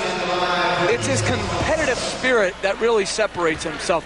He competes each game, each practice in the summers to get better, and then right there, he didn't just pick any point guard. He picked the best point guard in the game today in Jason Kidd. And here's Michael Jordan checking back in, replacing Ben Wallace. So Isaiah Thomas is going with a 3-guard set. He has Iverson, Kidd. Jordan would be considered the small forward along with McGrady and O'Neal. And Isaiah Thomas has shortened the rotation here in the second half. He's going for the win. 2.5 remaining in OT. Garnett. So the West has taken command. Garnett has 28. The West up by 5. It's one of those duels. If you're the big team, do you stay with your big team? If you're the small team, do you take advantage of mismatches in your favor at the offensive end? Bryant blocks it. Steve Francis from Kobe Bryant. Iverson went behind the back. Dangerous pass thrown by Jermaine O'Neal, but last touch by the West. Get a wide open court in a 2-on-1 situation. It's a matter of running the floor, which we know Steve Francis has the ability to certainly go up, catch, and finish. We'll see Steve Francis throw back into Garnett, who has the size advantage over the top of McGrady, lifts up, and hits that little 10-foot baseline jump. East in possession, down by 7. Jason Kidd, nice adjustment by Kidd to cut it to 5. A minute 45 remaining in overtime. It's almost a reverse to what the fourth quarter regulation time was, with the East leading by 5. Now it's the West up 5. Deflected out by Duncan of the West. 135-130, the West with the lead after trailing by as many as 10. McGrady, yes. So the West lead is down to 3. Jordan try to steal, kept by Francis. A minute and 15 remaining in overtime. Be a foul Shaq right now and put him on a foul line. Shot clock to 5. Down to 3. Down to 1. Bryant. And a traveling violation is called. Yes, he did, because he knew he had to try and get some space because he had used up his dribble, and you'll see him hop with both feet and go backwards. Once he picks up the dribble, McGrady stays down on this fake that right there. Kobe wanted to get him up in the air instead. There's the hop, 2 feet, hop backwards, the travel call. Good finish here in Atlanta to this 52nd NBA All-Star game. McGrady in traffic draws the foul with 52 seconds remaining, and Tracy McGrady to the line. And Rick Adelman substituted offense for defense. He put in Sean Marion, took out Tim Duncan to match up specifically with McGrady. McGrady got to the middle of the floor, drew the contact. Tracy McGrady, an 80% free throw shooter. 28 points, 5 rebounds, make it 29 for McGrady. And the West now leading by 1. West came from behind, scored the last 8 points in regulation to send the game to overtime. The East had a shot to win it. Michael Jordan was not able to hit. Francis to the crossover, rejected by Jermaine O'Neal. And Jim Clark, the outside official, calls it against the West. It is a loose ball foul. That was a right arm that I think came from Kevin Garnett and knocks Jason Kidd away from the ball he was going after. First, Steve Francis challenges him. I think, actually, Rick Adelman wanted the ball to go to Kobe Garnett. They wanted to play 2-man game with Kobe. But then right at the end, after there's the right arm that shoves him off. That's where a loose ball foul is called. It is on Garnett. It puts Kidd at the line with the West over the limit. And the game is tied at 135. Jason Kidd, an 84% free throw shooter. It's been a strong game for Kidd. 10 points, 10 assists, 5 steals. So the East has come from behind, and they now lead by 1. An 8-0 run by the Eastern Conference. And a timeout is taken. And they're taking a timeout to try to advance it so they can go 2 for 1, get 2 quality shots. 3 times. Welcome back to Atlanta, Georgia. A game that has seen 25 lead changes. We are in overtime. The West at one point led 135-128. The East, though, has scored 8 straight points to take a 1-point lead. And I've been told by our staff there has never been a double overtime game in All-Star play. I think a great ending right now would be if they got the ball into Kobe Bryant. He was matched up with Michael Jordan. One-on-one, you're going to see the next Michael Jordan, okay, having an opportunity to steal this game from the Michael Jordan. I've got to go to Duncan against McGrady or Garnett against whoever's guarding him. They've been the two most efficient players. And Garnett is forced to take a timeout, avoiding the 5-second inbounding violation. How about that? How many times do you ever see in an All-Star game a team work that hard at the defensive end that they force the guy inbounding the pass to take another timeout? The defensive intensity has really picked up in overtime, last 8 minutes of regulation. This is what this competition should be all about. West with one full timeout remaining. The East with 2:20. A look ahead at our broadcast schedule. Wednesday night, ESPN will present the Dallas Mavericks, Milwaukee Bucks. On TNT Thursday, we'll resume with Orlando, Detroit, Boston, Portland, and on Sunday on ABC, it's the Sixers and the Nets. 33 and 8/10 seconds remaining in overtime. They have the full 24 and get it inbounds. Francis being played by Iverson. The West with the ball down by 1. You take the foul on Shaq right away. And they do. Michael tried to take it. That's what he's pointing at. He tried to take it while he was on the ground. That's what Michael was trying to do. Well, the East had a foul to give, but this is called in the act. And I'm not sure that's a bad foul, though. Betting on percentages, he's shooting 60 this year. If he only makes 1 or 2, you get the last shot of the game. 2 out of 3 in tonight's game. Kind of lost the grip as he released it. Well, maybe you can ask for a do-over, Mark. Well, I had a do-over last night in the three-point competition. Yes. And a 20-second timeout called by the East. A little icing going on right now here. Strategy at its finest. Isaiah Thomas, head coach of the Indiana Pacers, 34-15, tied with New Jersey for best record in the East. This is his first time as an All-Star coach, as a player, a 12-time All-Star, member of the Detroit Pistons, twice named most valuable player of the All-Star game. And there's the head coach of the West, Rick Adelman of the Sacramento Kings. This is his second All-Star coaching appearance in the last 3 years. The Kings had 34-17 at the break. That's the second best record in the West, right behind Dallas. Mark, I thought maybe Isaiah would bring in one more big man to rebound the basketball in case Shaq misses it. Well, he hits 1 of 2, and the game is tied at 1:36. They have the full clock. And apparently there was a problem with the clock. It just stopped. The shot clock should be turned off right now. They can run it all the way down. Well, we're down to 10 seconds remaining in overtime. And Michael has the ball. Again guarded by Shawn Marion. The fadeaway. Yes! With 4 and 8/10 seconds remaining, the West takes a timeout. Michael Jordan, not able to hit the game winner at the end of regulation, has just given the East a 2-point lead.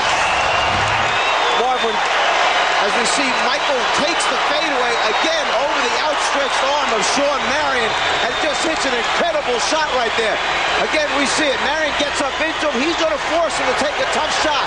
The fade, think about the strength you need to get that up. That was his 26th field goal attempt tonight. It takes a lot of energy to get this type of shot up and in.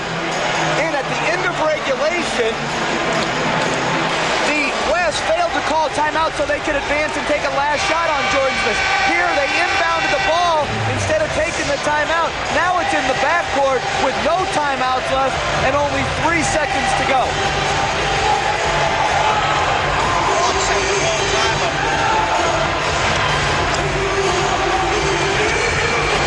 Lennox Lewis enjoying the moment. Michael Jordan, 9 for 26. 20 points in his 36 minutes. Bill Russell, among many former All-Stars in the crowd. There's a 13-time All-Star. 3 seconds to go in overtime. Mark, what happened when Jason Kidd came down for the East, he looked up at the clock and was confused for a second. He pointed to the official because he didn't realize when they inbounded there was 23.1 seconds, under 24. So they only turned on one of the clocks, not both of them. Jason thought that there was a problem, so he almost stopped and was pointing to the official, then continued on. He realized what had happened. You know, there was a problem with the clock. It stopped momentarily. However, now 3 seconds remaining. Garnett will inbound. The East up by 2. Wallace applying the pressure on the inbound. It's broken up by Kidd, played by Brown, who fires and is fouled. With 1 second remaining, he was fouled in 3-point territory. He'll have 3 shot attempts. Wow. Jermaine O'Neal looks like from here, he runs out, almost a steal by Jason Kidd. Now as Jermaine O'Neal goes for it, right there we see the body contact. It definitely is behind the 3-point line. Not a smart foul by Jermaine O'Neal as Kobe goes to the line with 1 second remaining in overtime. And now the East lead is 1. Kobe Bryant, an 83% free throw shooter. You recall with 10 seconds left in regulation, he missed a free throw. Looking to tie. Doesn't work. And now it comes down to the third shot. Michael Jordan goes over. Try and bother Kobe Bryant. Surprising. Kobe missed at the end of regulation and now missed here. I would have counted him for all 3. Only 1 second left. And he has tied the game. At 1:38, the East will take a timeout.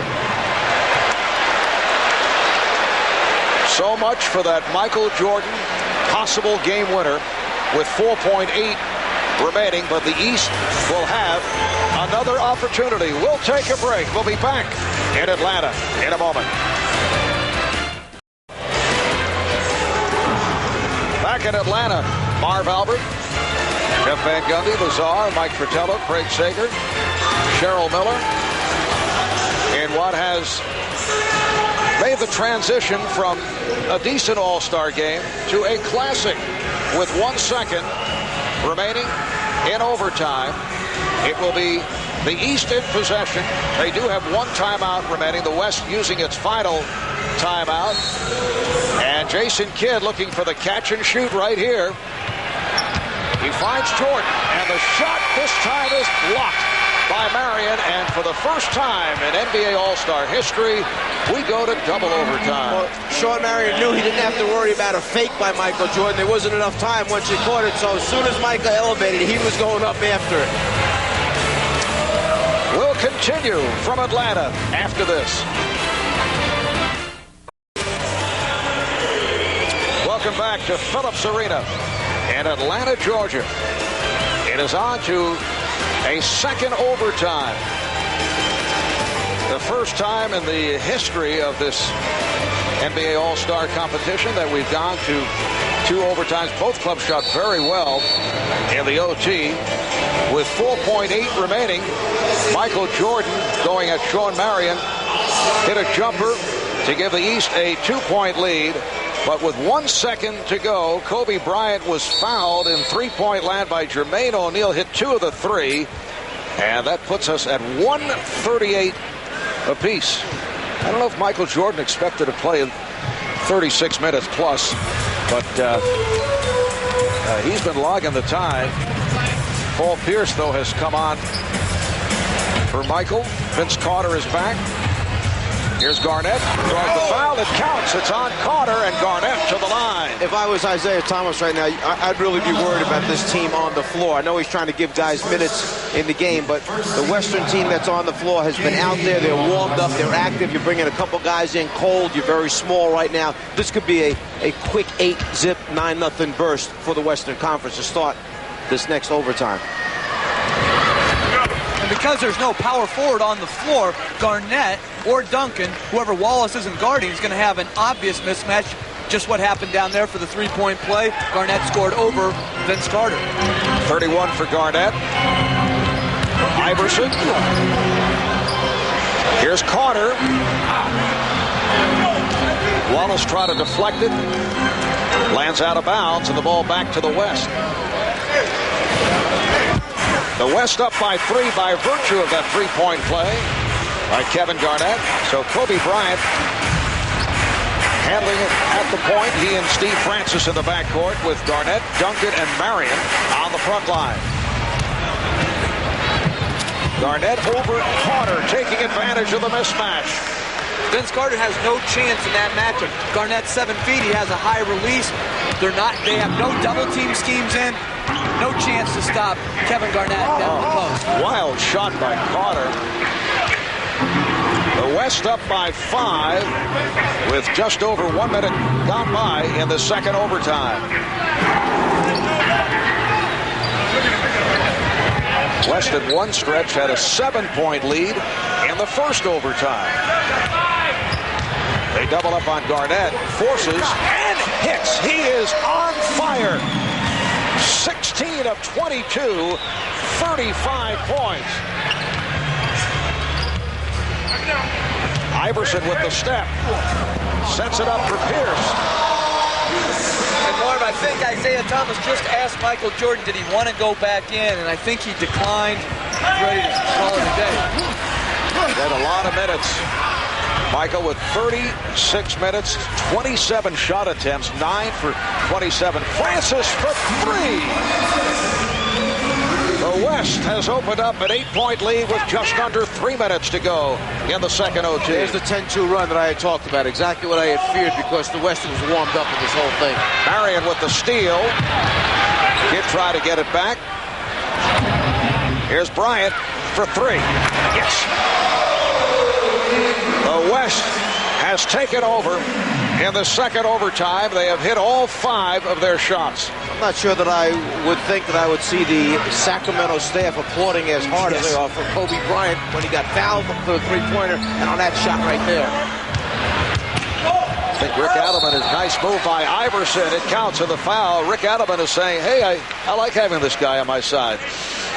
Well, Kevin Garnett, who has the size advantage over Vince Carter, certainly went to work on him. First steps through to get some space and then shoots it right up over the top of him there. And then they go right back again into the post, clear the side of the floor. They got the other high man, Duncan, up top. Step back. He's got a lot of room to look over the top of Vince Carter and hits it. Hit the free throw, so the West up 151, 143. Garnett drawing the double team. And now again one-on-one with Carter. Kept alive by Marion. It's been an outstanding night for Sean Marion. 7 rebounds, 4 assists, 8 points for Marion. Here's Francis. And Wallace with the rebound with a minute 45 remaining in the second overtime. And Pierce lost it. 3-on-1. Bryant puts it off the glass.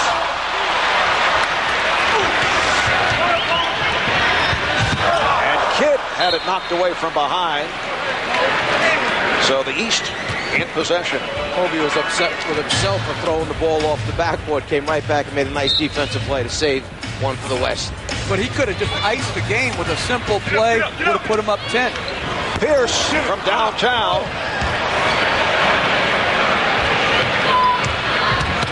Iverson. Oh, he's clobbered from behind, and he'll go to the line. Kevin Garnett helping up Allen Iverson.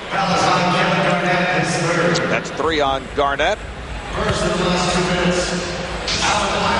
Iverson sees the opening, goes to the basket immediately, trying to attack the rim, hoping to get fouled, stop the clock, put points on the board by going to the foul line. 34 points for Iverson, along with 7 assists, 5 rebounds, 7 of 8 at the line. He had that huge game 2 years ago, certainly one of the better All-Star games. I put this one right alongside it, with the East coming from behind to beat the West, sparked by Iverson and Marbury. West leading 151-145 with 1 minute remaining in the second overtime. Watch the back. Bryant. And Duncan able to return it to Kobe. The lob for Garnett. Ben Wallace lost sight of the ball. Kevin Garnett with 37 points. Here's Kidd for 3. And came up with air. The ball back to the West. The East running out of steam in this second overtime. Czar, as you mentioned, a couple of substitutions made by Isaiah Thomas.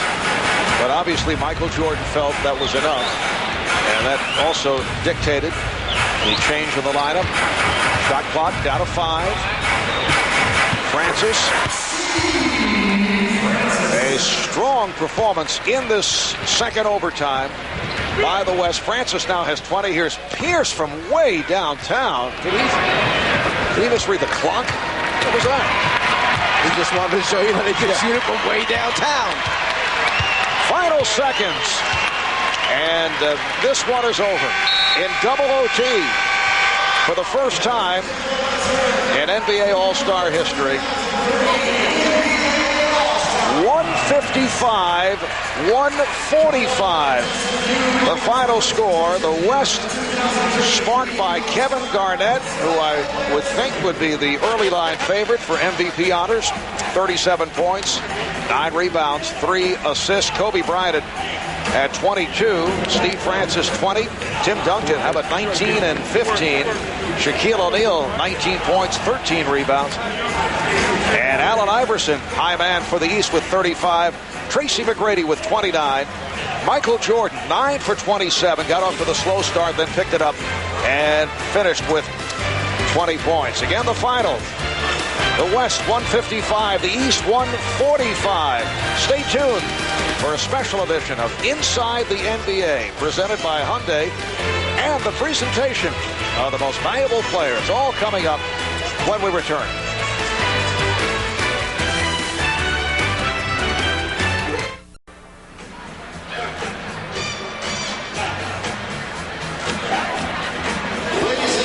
This the second highest scoring All-Star game since 1987. Kevin Garnett with the most points since Michael Jordan had 40 in 1988. Garnett with 37 points. Let's go to center court, Ernie Johnson. This is going to be my longest one in a while because I want to thank Turner Broadcasting, the Atlanta Hawks, the city of Atlanta, Fulton County, and the extraordinary people of Atlanta for welcoming us for this extraordinary All-Star experience. Thank you very much. I want to thank every one of our NBA players who participated in these several days of community activities and the best in basketball. I want to thank Vince Carter for his gracious act in allowing the great one to start this game. I want to take a good picture right now. And I want to say that this game is in great shape. What a bunch of spectacular athletes put on a show for us. Let's give them all a hand. But tonight, the star of stars was Kevin Garnett. 37 points, 9 rebounds, 5 steals, 3 assists, and he's going to tell you that it was really his teammates that did it for him because that's the kind of a competitor he is. So thank you and congratulations to the 2003 MVP, Kevin Garnett.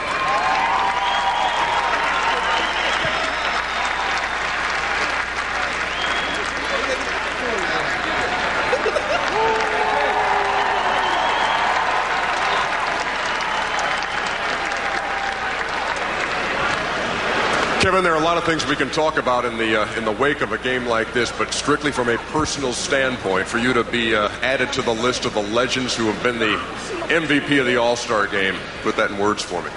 No, I can't. I think everybody enjoyed the game.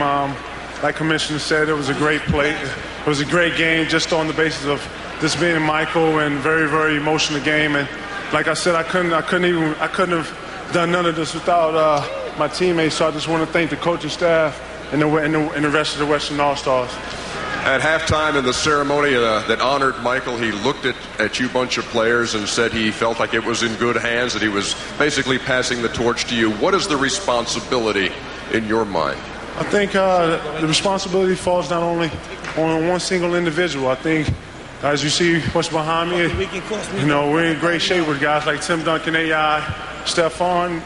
The league is full of guys who can carry it, but I think it's going to be a group effort, and I think it's one challenge that we all look up to. Finally, what is your message for Michael tonight on a night when everybody was thinking about MJ's final appearance here? Finally be bald head. Ladies and gentlemen, the MVP of the All-Star game, Kevin Garnett. Back to you, Marv.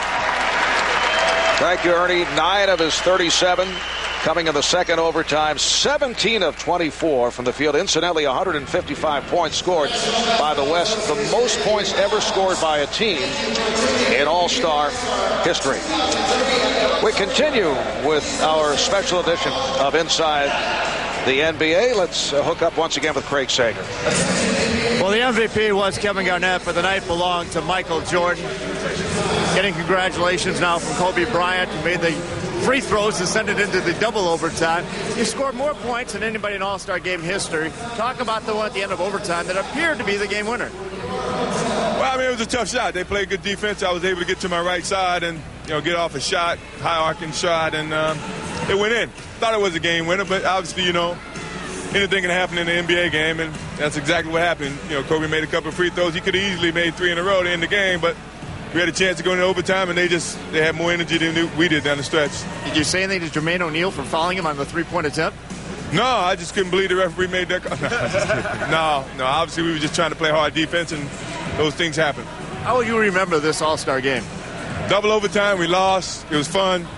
I think I got the chance to enjoy some good young company tonight, and as David Stern said, the NBA is still moving upward, and you can see by the young talent that's playing here, and a lot of talent that's not here. The game's going to be fun to watch for some time, and I look forward to just sitting back and watching and say, I was a part of that group. I was one of the guys who passed it down to those guys, and that's truly a privilege. As with your teammates, your opponents, the fans, our television audience, it's a pleasure and honor for all of us to be here for your final one. Thank you very much. All right, for Michael Jordan in his final All-Star appearance, he concludes as the all-time scoring leader in the history of All-Star play. Again, the final score in a wild one. Double overtime. The West, 155. The East, 145. Stay with us for Cartoon Network's Adult Swim All-Star Extravaganza. Special programming designed for the Czar.